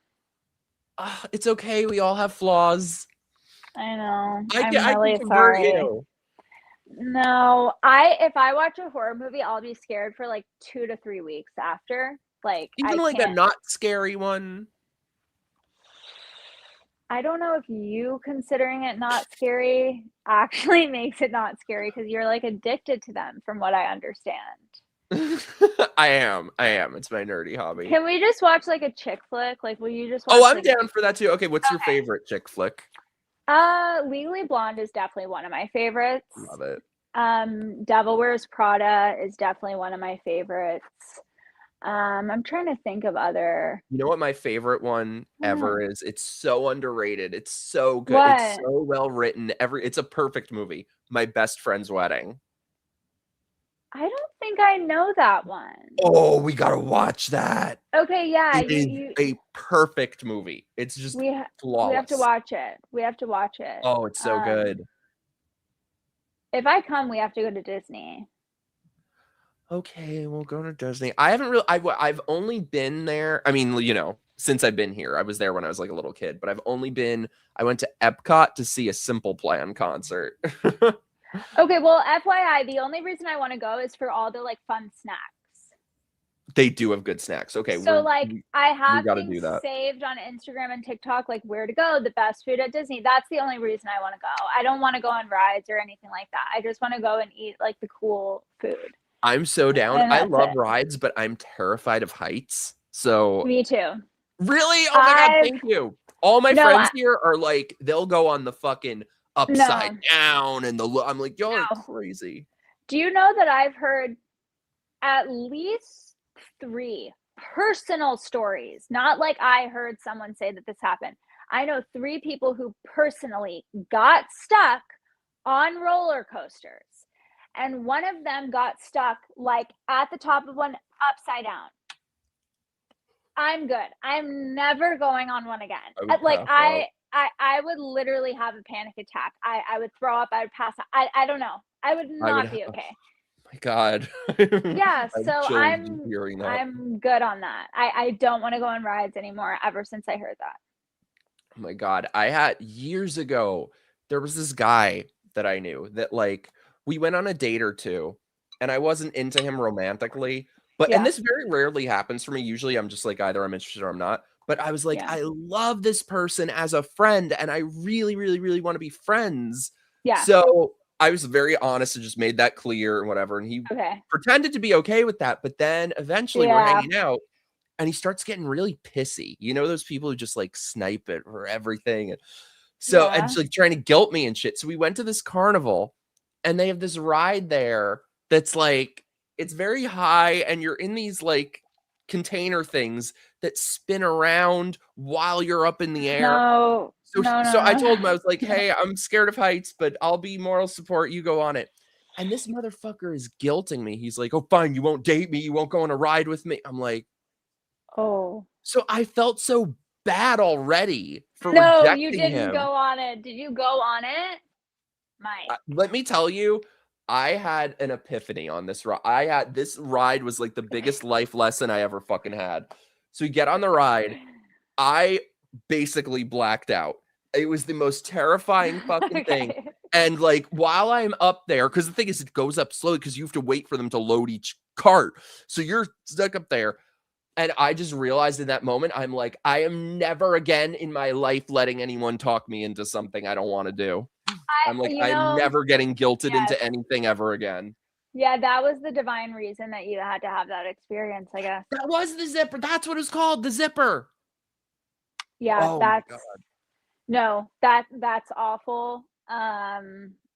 Wow, he sounded like a bad vibe all around. You know what's funny?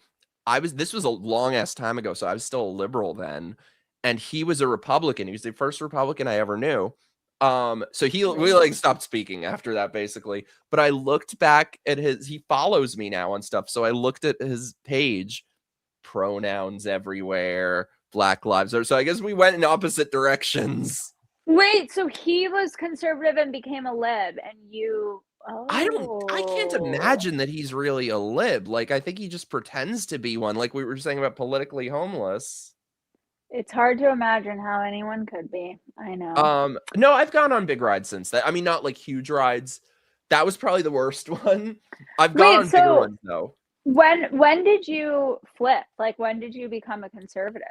So it was kind of like a progression of years. That was probably the beginning of it, like 2015, 2016. The funny thing too is it was around that time, but it really didn't have anything to do with Trump. I didn't even vote for him the first time because I was sort of slowly waking up to it. It was just all of this shit happening at once, you know? Interesting. Okay. No, though, I went on what was it? The Harry Potter ride at Universal where they have I went on that and it made me nauseous. I did not like it. The one with where they have like one side is a car and one side is a motorcycle. I did the car because it's less scary. I'm talking about the one, it almost like is like AI. Like it's not AI, Oh, but that it's was like, fun. I did that. That wasn't high. That was really cool because it's not high, but it makes you feel it's like you're getting to do a scary ride without having to actually do one. No, my best friend though, Greg, said the same thing. It made him nauseous. yeah, it made me nauseous. I don't know why. I didn't think it was going to, but it did make me nauseous. I did not like it. You know what was fun about this though? The one with the I went I went to this. I did this with George Santos. I went to Universal. um, but so I went on the thing and like it's not terribly high. It's just scary. But so there's a part in this ride where you see in front of you a track. So and this whole time, so I'm on the ride and I'm like, okay, thank God it's not too high up. And then in front of you, you see a track that looks like it goes up to fucking heaven. And it's just like vertical. And you're in front of it. And I saw my life flashing before my eyes. Thank God it doesn't go up it. It just like it ends up going, it goes a Oh, little bit up and then backwards. I would have died if it weird. went up that friggin' thing. Did George go on the rides with you? Yeah, he likes those rides. All my friends here also like rides. Like there's a Jurassic Park one that everyone loves, but it looks fucking terrifying. It like goes upside down and shit. Yeah, I didn't go on that. I went on a Jurassic Park one, but it was like probably like a kiddie one. It was not. Yeah, I like those like kiddie It rides. wasn't scary at all. It was not scary. Or there was at Epcot, my friend Jenny got me on the what is it? Guardians of the Galaxy roller coaster, I which is don't know. indoors and it's all pitch black. So it's like it's not that high, but it's fucking terrifying because you have no idea how high it is or what's gonna happen. Did you ever do Tower of Terror? No, and I'm torn on it because like I love the lore of it. Apparently I found out that you can do this. You can go and just experience it and leave before going into the thing. Really? It sounds terrible, especially my friend showed me the other day how it works, that oh my God, it looks terrifying. I did it. Okay, when I was young, I was not afraid at all of roller coasters, and I did all of them. And I remember riding it multiple times. But Really it's wasn't scary. no, it was scary. I just didn't care. I was like, Did you ever watch? I used to love when I was a kid the Tower of Terror movie. I didn't see it. I don't think I Oh, saw it was it. so good. It was like a TV movie with Steve Guttenberg. It was amazing. I think you should do it once. You should just do it. I feel No? like I would be more likely to do that than one of the huge roller coasters. Well, the thing is, like, It's you scary. can't see that you're high up, like because it's dark in there, so you can't. I don't know that it would activate your fear of heights because you can't see I'm where you activated are. just hearing about it. You're okay. You're activated. Yeah. So maybe don't. It's Maybe weird. don't There's do it. nothing. There's nothing for me that I'm terrified. Okay, no, I have two things: heights What? and rats. Okay. Mine are heights, snakes, and claustrophobia. Oh, I'm with you on that one. I can't with that. But my biggest like thing that I'm scared of is snakes. I am Really? so afraid of snakes. Oh, I like them. Red flag. Red flag. Yeah, I love this. Activated is the based version of triggered. Yes, I'm activated. Wait, that's so true. That is such a good one. Define terrified. I literally have to consciously make my legs move when I can see I'm up high. Yes, my body will fight me getting too close to anywhere I can see the height. Same. I will. Oh my God. Do you I have like feel that heights? zipper ride. I feel like I blacked out. Do you have heights nightmares? Sometimes that I'll feel like I'm falling I or do. something. Yeah, I have height I used to nightmares. be terrified of flying, but I got over it. I just had to. Really? Yeah. Like airplane flying. Yeah. Yeah, I don't I know just why. had to get over it because I do it I've so much. never been afraid of it. Probably just because I flew so much like as a kid. I'm used to it. But it's more if I'm so high glad up. I'm not the only one who remembers this movie. Yeah, I didn't even know that was a movie. Oh, it was so good. It was a TV movie, but it was amazing. There was like, Okay. so there was this little bitch who was like Shirley Temple. Hey, Jason, thank you so much for that, dude. You the best. That's my ex. Awkward. No, I told him to watch. Oh. We're still friends. Oh, that's good. That's good. See, I got my exes blocked. Wait, he's the only ex that I don't have blocked. And we're That's friends. smart.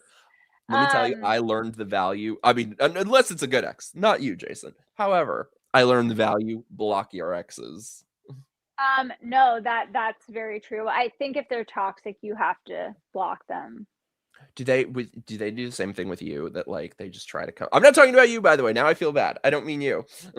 That they keep trying to like come back. He doesn't get offended. He doesn't get offended by anything. Yeah, I think exes always come back. You know what though? I really don't block them. I just vow to myself I will never ever talk to them again, and then I don't. Once I make that decision, I don't go back on it. The only time I block them is if I'm like, you know, when you're in the state where you're like, if you see anything of them, it triggers you and you have to block them just so you don't see their stuff. I've definitely done that. But I like to see if someone texts me. Yes, well, so with my just keep like I must have like 5 different times been like, okay, we're done talking, whatever. Like he dumped me. It was a very bad breakup. And then it's like just constantly messaging me. What do you do is like flirt and say just enough to see if you'd go along with it, and then the moment you do, like tries to act like so. No, I had to just be like, yeah, no, you have to cut that out, especially if they get like stalkerish. Not the vibe. I love the Tower of Terror TV movie. It was so good. So yeah, there was okay, that's Jason saying that. There was this little Shirley Temple bitch who, I guess, like her and her family disappeared in the Tower of Terror back in like the 20s, and now their ghosts are haunting it. And Steve Guttenberg and Kristen Dunst is the other one. They have to go investigate. Oh, I love her. It's so good. It's funny. My friends here who love Disney, none of them have seen it. I'm like, we got to watch it. Interesting. Have you ever seen the movie The Walk? Oh. No, but I watched a little bit on YouTube. Is it scary? No, well, for us it would be. It's not a horror movie. It's about a French dude who did a high wire between the Twin Towers. Oh, so you can keep see. It's a true story too. It's that real. Actually, yeah, that was a real thing. I remember I had like a book about it, like a children's book about it when I was young. Who would show that to children? That's horrible. I can't remember if I had it before or after 9/11. But yeah, no, I watched the clip of that scene on YouTube and I could just feel my stomach falling. No, I can't. Like, I have a really hard time when people do those like bungee jumping videos and all, like, to watch that, and it makes my heart race. Yeah.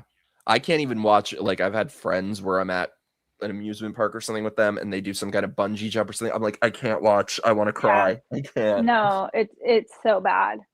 God. I don't like heights. Like actually, Jason, my ex, one of our first dates he took me to that place called The Edge or The Ledge or something. Do you know that place in New York where it's like super high up, and there's like a place where you're like at the top of a building, but there's like glass on the ground so you can walk over and like see down into the city.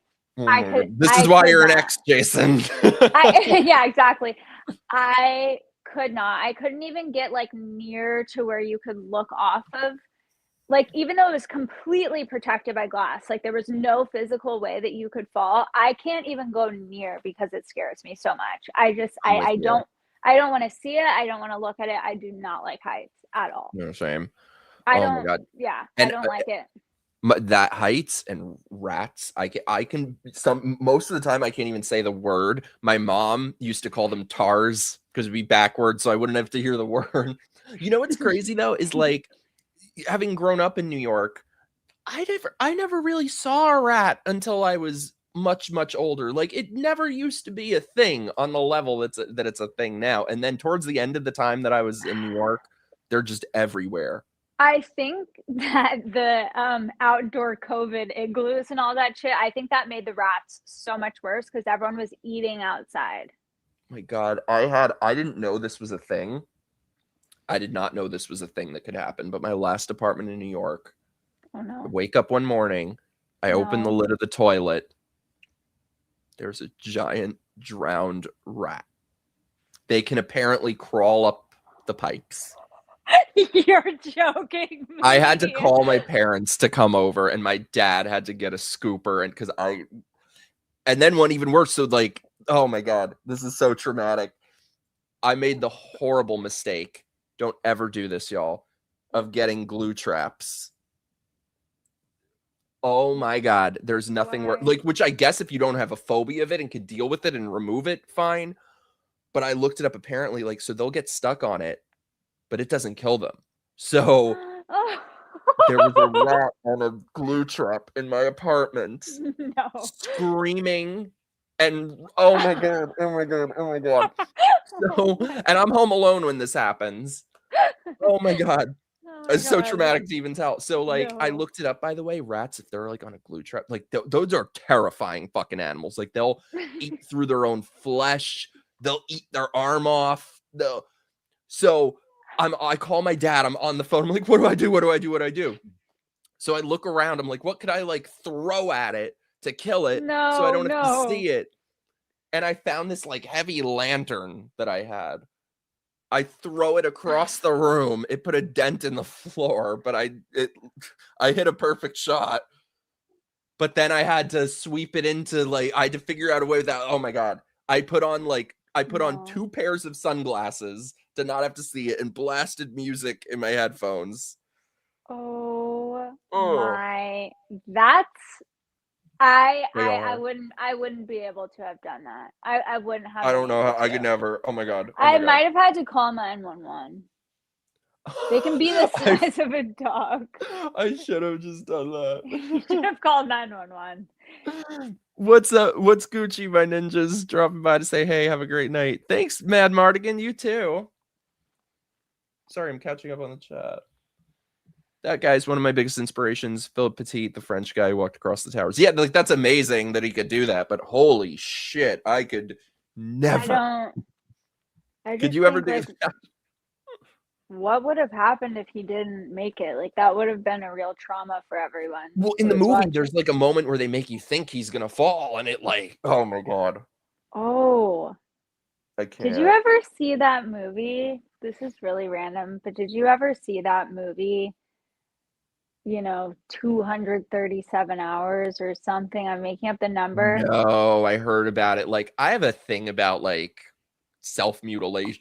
Like, I guess it's one thing if it's in a horror movie, but like I don't know. It wasn't a horror movie. Yeah, I think it was a true story, but that was he sawed his arm off or something.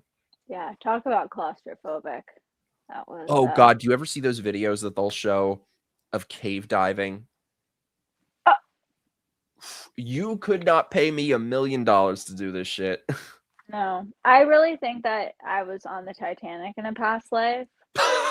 I'm not. I really think I was. Speaking of chick flicks, do you love Titanic as much as I love Titanic? So I always fast forward to when the ship is sinking. I'm sorry. What? The reason I'm watching it is for because it scares me. I'm not watching it for the romance. Like I actually barely even. Yeah, I know. I need to watch it from start to finish, but I really just I almost watch it like a horror movie. Like to me, it's so good. That's one of the scariest things. Like I don't know. Are you on TikTok? Barely. I have one. So okay. I've been banned from there 4 times, and that's the one platform that I could never figure out how to get around. Because like they would, for a while I would do these videos where like there would be some crazy leftist shrieking about something, and I would do a split screen and just repeat verbatim what they're saying. And those are the videos that got me banned. I'm like, how is it that they can say the exact same words, but I get banned for verbatim, did not add an extra word to it?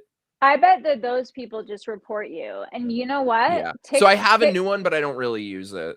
So TikTok will remove your video, but they're very good if you complain that they've removed something that you don't think that they should have removed, they will put it back up within 24 I haven't gotten any of mine put back. But what sucks too is then when that happens, so like for a little bit, I was making stuff on TikTok and they were doing really Mhm. well, like a couple 100,000 views each time. And Yeah, then I for believe it. nothing, one of mine gets taken down. And you can tell that that's when they shadow ban you because every video after that is like 10 views, 12 views. Yeah, that's terrible. So I I kind could of see gave up, but you I'll start again with it. I could see you being so viral on TikTok. Really? I I wish Elon Musk would just buy TikTok also, because like that'd be so fun if TikTok was just you could be totally unfiltered on there. Yeah. You know That what's would be a funny, lot by of the way? I fun. realized the other day. So I was just like doom scrolling on Instagram, and I don't know if this happens to you, but I realized every single fucking video, one after the other, was about fuck the Jews. And I'm like, so Yeah. it just says to me that this is not natural. This is not organic because that's not the content I watch. That's not stuff I'm searching for. It was every fucking video. So I really feel like it's inorganic how this stuff is being pushed. I actually agree with that. I was watching, I think it was on Mark Levin. I'm a big Life, Liberty, and Levin girl. I love Mark's show. But he had someone on who I believe runs something called like the Ronald Reagan something. It's basically a survey company where they survey somehow the United States population and gauge where everybody lies on these cultural issues. What do they think? What's the approval rating of Trump? What's the approval rating of like how do people feel about supporting Israel? And he basically talked about these very expansive populations that they survey. And everything he said made me realize that I think that what we think is really popular, like for example, anti-Israel sentiment or anti-Semitism, that's actually not at all the norm in society at large. It's like in this hub on the internet that makes it seem like everybody thinks that. Yeah. But when you actually survey like the American public, a vast majority of people don't agree with those things at all. And I think a lot of people don't even watch the stuff that we watch. Like you and I are specifically on like political social media. So we Ugh, see I all hate of it. I'm that. trying to get off of it. I know. I'm not trying to get off of it. I'm just trying to get on like the right side of it where I am not seeing content like that. But I really don't think that huge numbers of people hold those views the way it seems like they do online, which makes me think that maybe you're right that some of it is organic. Like maybe it's bots, maybe it's not even actual people who are Or just like or that, and also the algorithm itself pushing this shit. pushing it. Yeah, that There was makes no sense. I was counting, it was like 13, 14, 15 Yeah. videos. I'm like, there's no way that's happening on its own with me Yeah, having no. watched none of this, searched for None of none it. of this. Yeah. Yeah, it's fucking insufferable. I don't know. So I've lately been sort of, I don't know. It's just the years that I've been sort of in political side of things. Like I Mhm. said, you'll find a small handful of great people, but the vast majority are such pieces of shit that I so believe it. lately I've been more in like the horror side of things where there's just like genuine people and good people. I'm like, I want to be on that side of things. Yeah, that's completely understandable. I think I like my algorithm the most when I get on just like weird, funny videos and it has Yeah. nothing to do with politics and it's just like it almost reminds me of like Vine. Like remember Vine Oh and my how God, I funny forgot it about was? Vine. There's like a certain side of TikTok and Instagram reels that's just like very strange humor and I will get to the point where I'm dying laughing alone in my room.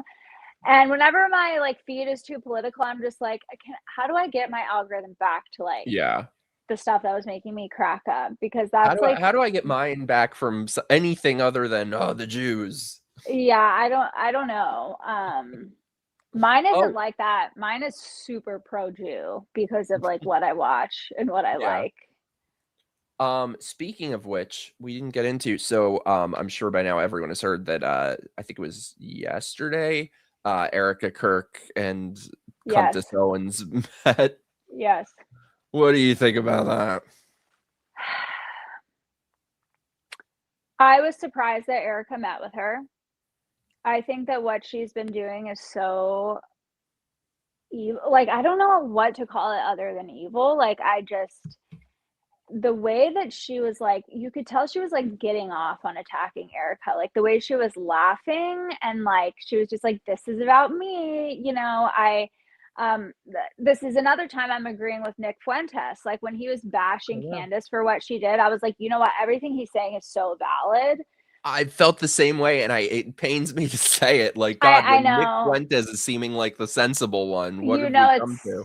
you know it's bad when that's happening. But Same with the stuff that he had said about Rob Reiner and Trump's tweets. I'm like, I totally oh, agree with what he's saying. I haven't seen what he said. I just saw a I'll clip on probably, Twitter.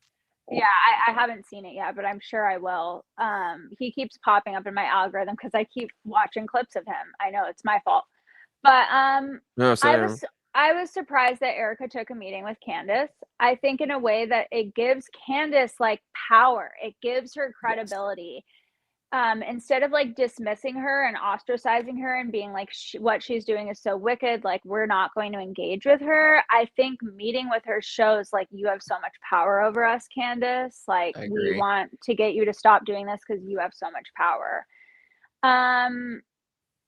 And I don't see like how could Erica, if they do make peace, I don't see how you can make peace with someone like that. Like I don't know, just what Candace has done to Turning Point, to everyone in Turning Point, to Erica, to Charlie. Like it's just so disgusting to me that I don't see where that ends. I understand wanting to make peace, but I think what she's doing is so disgusting that I don't even know how you make peace with that. I don't know. What do you think? I agree. I wasn't that surprised that she met with her because her being very Christian, I could see that side of her wanting to be like, but no, I think it's a terrible thing. I totally agree. I think it elevates her in stature. It like brings her up to Erica's level, which she shouldn't be. And the thing is, so now I just saw before we went live some clips on Twitter that she's, I guess maybe sort of ever so slightly backpedaling. But the thing is, on her show today, she is still accusing these people who are very close with Erica, who are very close with Charlie. Do you know that guy, Mikey McCoy, that she was accusing of? She posted today on her show, oh, this is his call log. And why was he calling these people? And I mean, this guy did nothing wrong. He would, their entire argument is after Charlie was shot, he called his mom or called his dad or something. I'm like, that's what I would do. There's nothing out of the ordinary about that. And then what I think, I've been trying to find this again on Twitter. I couldn't find it, but there was a video of some of the people, they were transporting, I think it was the coffin. And you see this Mikey guy in the corner, just sort of with his head in his hands beside himself, which is of course the natural and he witnessed what happened. Like, God, I can't imagine. Of course he's going to be like that. And so all these people posting that video and saying that's suspicious. Like, and if he didn't act like that, they would say it's suspicious, because when Erica, tries to put on a brave face, that's suspicious. When this guy doesn't try to put on a brave face, that's suspicious. So these people, like dishonest people always do, whether it's leftists or con artists like this, they start with a conclusion and then they work backwards to try to find justification for it. Yes, 100%. You know what I have thought about is like, can you imagine how upset Charlie would be if he saw what Candace is doing to his widow? Yes. Like the way that she's kind of laughing and making fun and like talking shit. And you know that as someone like Charlie, who is a very faithful and religious person, his wife is probably the most important thing in the entire world to him. Yeah. I just think about like how insulting that is to Charlie to be doing that to his wife. It's just so disgusting to me. What I really hope does not happen is that it becomes one of these things where it's like, oh, we're all on the same side. I hate when people say that. I hate when they talk about infighting. This bitch has said repeatedly, I am not on your side. And there are other people like that too, that they act like we're on the same side. We are not on the same side. I don't want to be on the same side of these people. These people will outright tell you we are not on the same side. So I really hope that it doesn't become a thing where it's like, now she's appearing with, like, ingratiating herself in, and she's appearing with Turning Point. I hope that doesn't happen. I mean, Candace Owens is a Holocaust denier. sorry. No, you just can't bring that into Turning Point. Like, She opened her show today with "fuck the Jews" and like I said, Charlie. One thing about Charlie is like he gatekept, and I think that's a great thing. He kept bad actors out, and it feels like there's no such thing anymore. Yes. Like even I saw the New York Young Republicans had their gala, and like all these really unsavory people are there, and so it just feels like there's no gatekeeping on the right. Yeah, I think we need to bring back like class and decorum, and just you have to be a respectable person to like have a, I mean, you're allowed to have a platform, but like why we're recognizing these people and allowing them to be like leaders in the conservative movement, I think is really upsetting, and it needs to stop. And I think that's why like I want to make a podcast, and I just think we need other reasonable people to like grow and become those voices of reason, because right now the most popular people in the conservative movement are like complete nutcases. I know. It's just so bad. It's so bad. So I guess we'll see what happens, but yeah, I really hope it isn't the sort of thing where we're all on the same side, and now Candace is ingratiating herself, and now her and Turning Point will be doing stuff. I'm surprised that you said she's basically doubling down. Like, I don't see how they can be at peace if she's doubling down on the Mikey McCoy stuff. Much crazy. I mean, I didn't see her full. I just saw a couple clips. Yeah, I never watched the full thing. I always same. see clips. I mean, I cannot. Oh, can we talk about, by the way, so I'm sure everyone saw, let me find it, I'll pull it up. I'm sure everyone saw Candace's tweet from a couple weeks ago about how the second week of December, there's going to be a terror attack like 9/11. First of all, that didn't happen. Well, now they're trying to say it did. Yeah, but I don't know how what happened in Australia is even remotely similar to 9/11. No, it's funny. I posted this, and all these people then are like, oh, you better apologize. Fuck you, apologize. No, I know. And I shared what you posted, and someone replied and was like, Australia, though. And I hadn't seen what happened. But then I was like, wait, how is that like 9/11? Like, I was like, that's not like 9/11. It looked like October 7th. Well, also, first of all, who's they that are signaling? Who is they in this? Because typically when they say they, that means the Jews. But I doubt the Jews did an attack on themselves, because that's what Australia was. It was an attack on the Jews. Yeah. I mean, who knows? They'll probably say that. But yeah, so first of all, who is they? Second of all, this is a crock of shit. And third of all, there are only two options here. Either A, she's completely full of shit, which is what I believe. Or she knew. So people who are defending her, you're telling me that she had knowledge of this and did nothing? That's worse. Yeah, I also, when someone was like, oh, but Australia, I was like, I doubt Candace was talking about like Jews, because I don't think she gives a shit. If the Hanukkah festival is, I don't think she cares. I don't think that's what she's concerned about. And I don't think she said anything about it after it happened. No, you're right. That's a good point. I don't think she said anything. So maybe this wasn't the one she had in mind. She had another 9/11 in mind. She had a different one planned. But yeah. So, but still, I actually thought it didn't remind me of 9/11 at all. But it reminded me almost exactly of October 7th. I mean, it looked like the footage looked like they could have been in the same place if you didn't know. It was like definitely the same type of footage that was coming out of it. But and another nut job Islamist. Well, who else? Actually, I shouldn't even say that, because now we have a bunch of like white people who are participating in this like Jew hatred and the Palestine shit. Like, white people are doing it too. Oh, always. They're always the fucking useful idiots. Yeah, yes, they are. They need some sort of cause to. Let me tell you something, though. This might sound distasteful, but I'm being dead serious. So did you see, obviously, wonderful, heroic, did you see the guy in Australia who tried to stop the shooter? Yes, I did. Got the gun from him, and he didn't shoot it. And then the guy was allowed to keep killing people. So let me just say, any horror fan knows this. When you get the gun, you shoot. To act. You have to act. Like, this is every fucking horror movie that they'll have the killer at gunpoint and they don't shoot, and they get killed. And didn't that guy end up being shot after? Like, I don't know how it Was he? happened. Oh, I don't know. Well, he's in the hospital because he was shot. So That's either he right. was shot before he did that, which I don't know how you would do that. I don't think so because I saw the video. Yeah, so must have it been must after. have been after. So I don't know what happened. I wonder if there will be any more casualty numbers that come out. Yeah, I mean, it basically looked exactly like October 7th, just not the scale, thank God.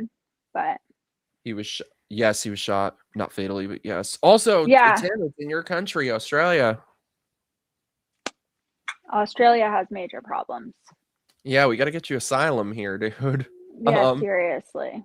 We should probably start wrapping up in a couple minutes. If anyone feels so inclined, send in your super chats. I think this weekend we're going to be having movie night. Also, I have exciting news. I'm very excited. Friday, 8 p.m., I'll be interviewing one of the main actors from the new movie Silent Night, Deadly Night.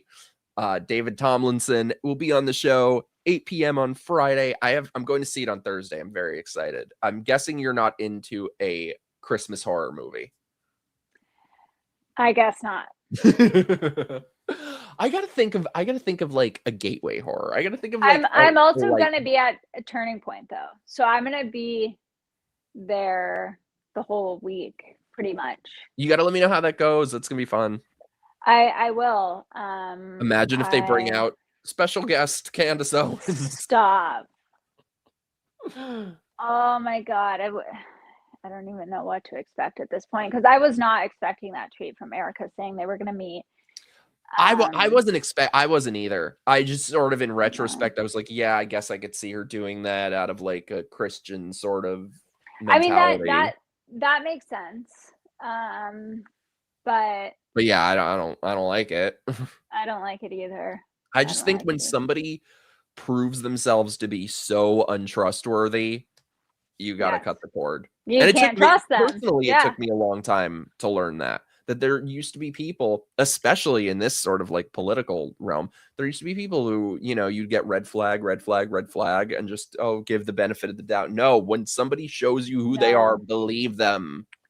I've had to learn that the hard way too. I think I always know right away if I like someone or not. But you second guess it. But then they're nice to me or like I hang out and like whatever. And then months in, I'm like, you know what? I was right about this person the very first time I met them. And I should have just trusted that. Always. I just learned that lesson over and over and over and over again. Same. It's hard. Yeah. Wasn't he in Mary Poppins? No, that's the same name, different person. It makes him very difficult to Google because you Google his name and this guy comes up. I told him like you should go by Dave or something. Like differentiate your name. But yeah, I'm very excited. I'm going to see the movie on Thursday. I'm so excited. I hear that it kicks ass. This has been a really rough year for horror movies in general. Like this has been a bad year, so I'm counting on that to save the year. But yeah, and we have to watch My Best Friend's Wedding. Yeah, okay, yeah, I really want to.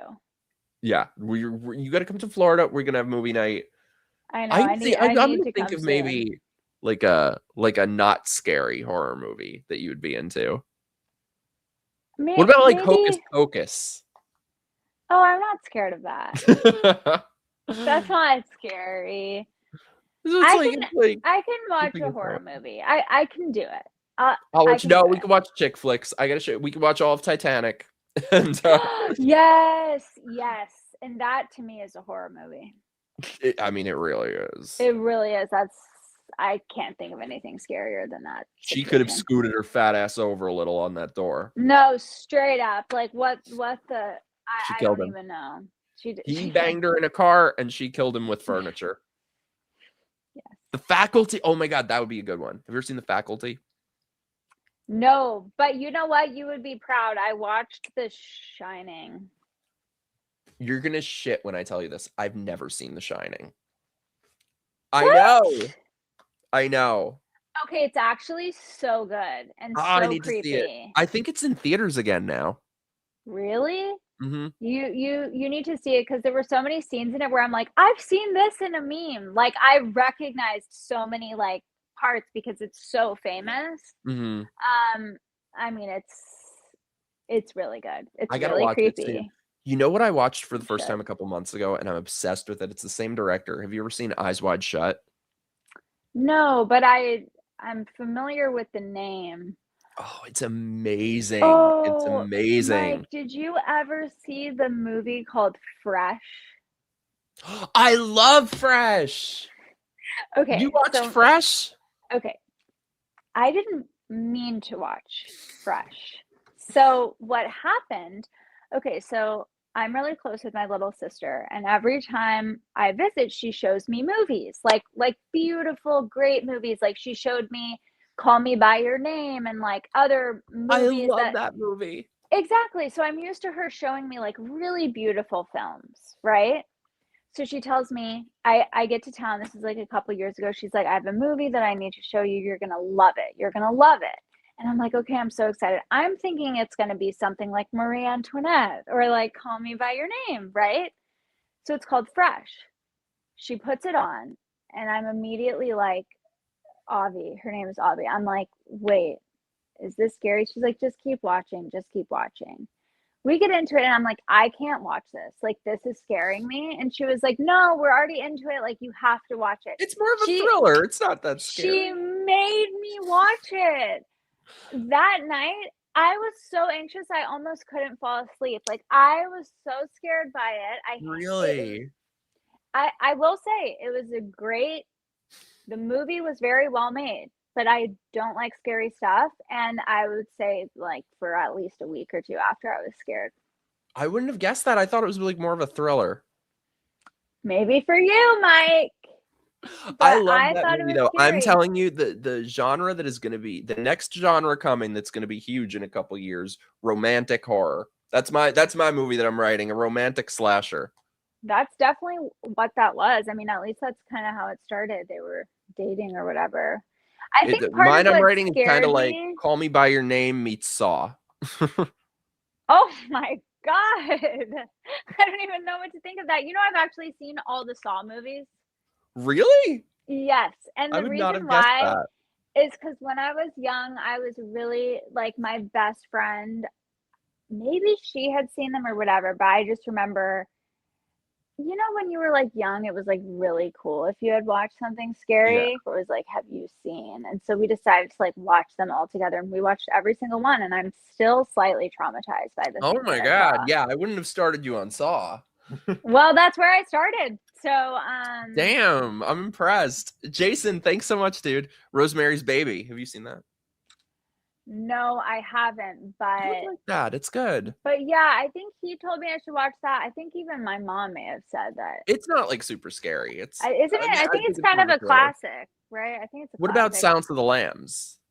Okay, so I haven't seen it, but I know sort of what it's about. Like, I It's think that's so such good. a famous movie. But I will watch that. That one Oh, I'll it's so watch. good. It's more of like a thriller drama. I don't Yeah. consider it a horror movie. Some You people need to do. watch The Shining like tonight. I don't know Yes. how you haven't seen it. I'm gonna watch it. I'm gonna watch it. It's My friend was saying so I think it's good. playing here in IMAX or something. My friend was like, we should go see that.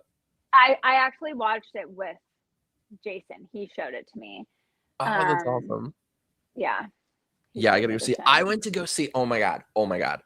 Oh my god. I went to go see last weekend. They have out Kill Bill, the entire thing as one movie.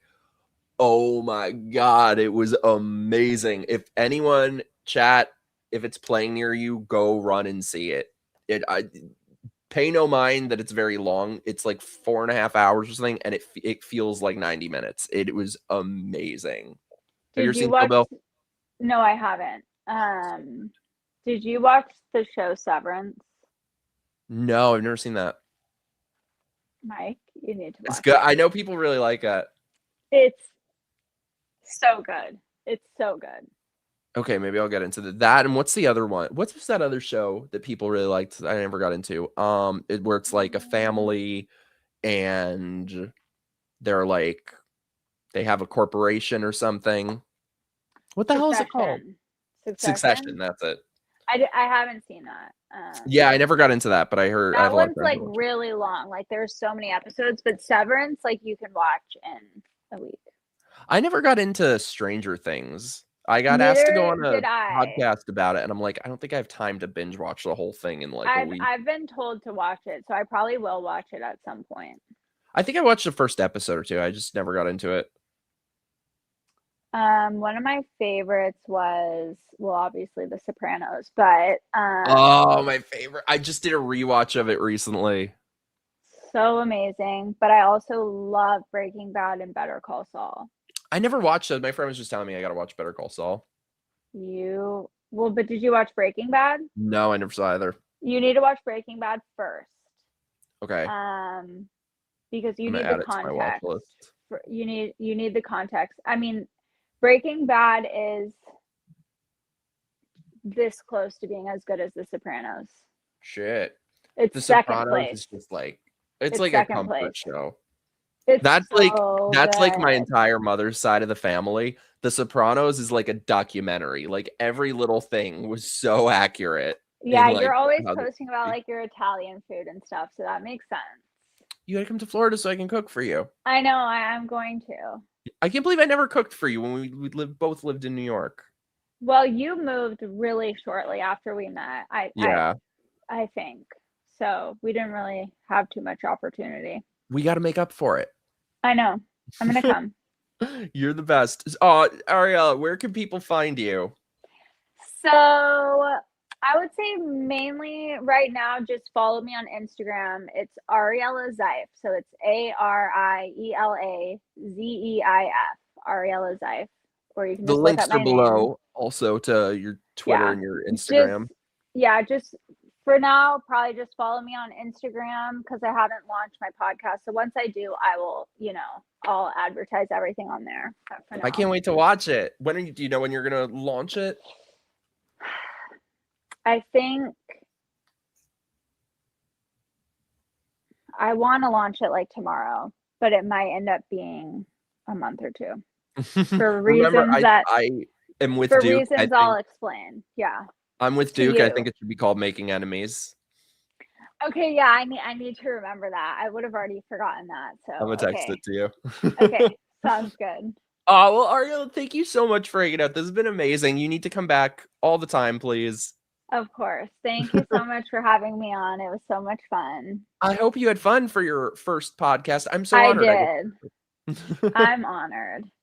I will let you know how Ancest goes. I'll keep you updated. Yes, tell me everything. Any gossip. I will. I want to know everything.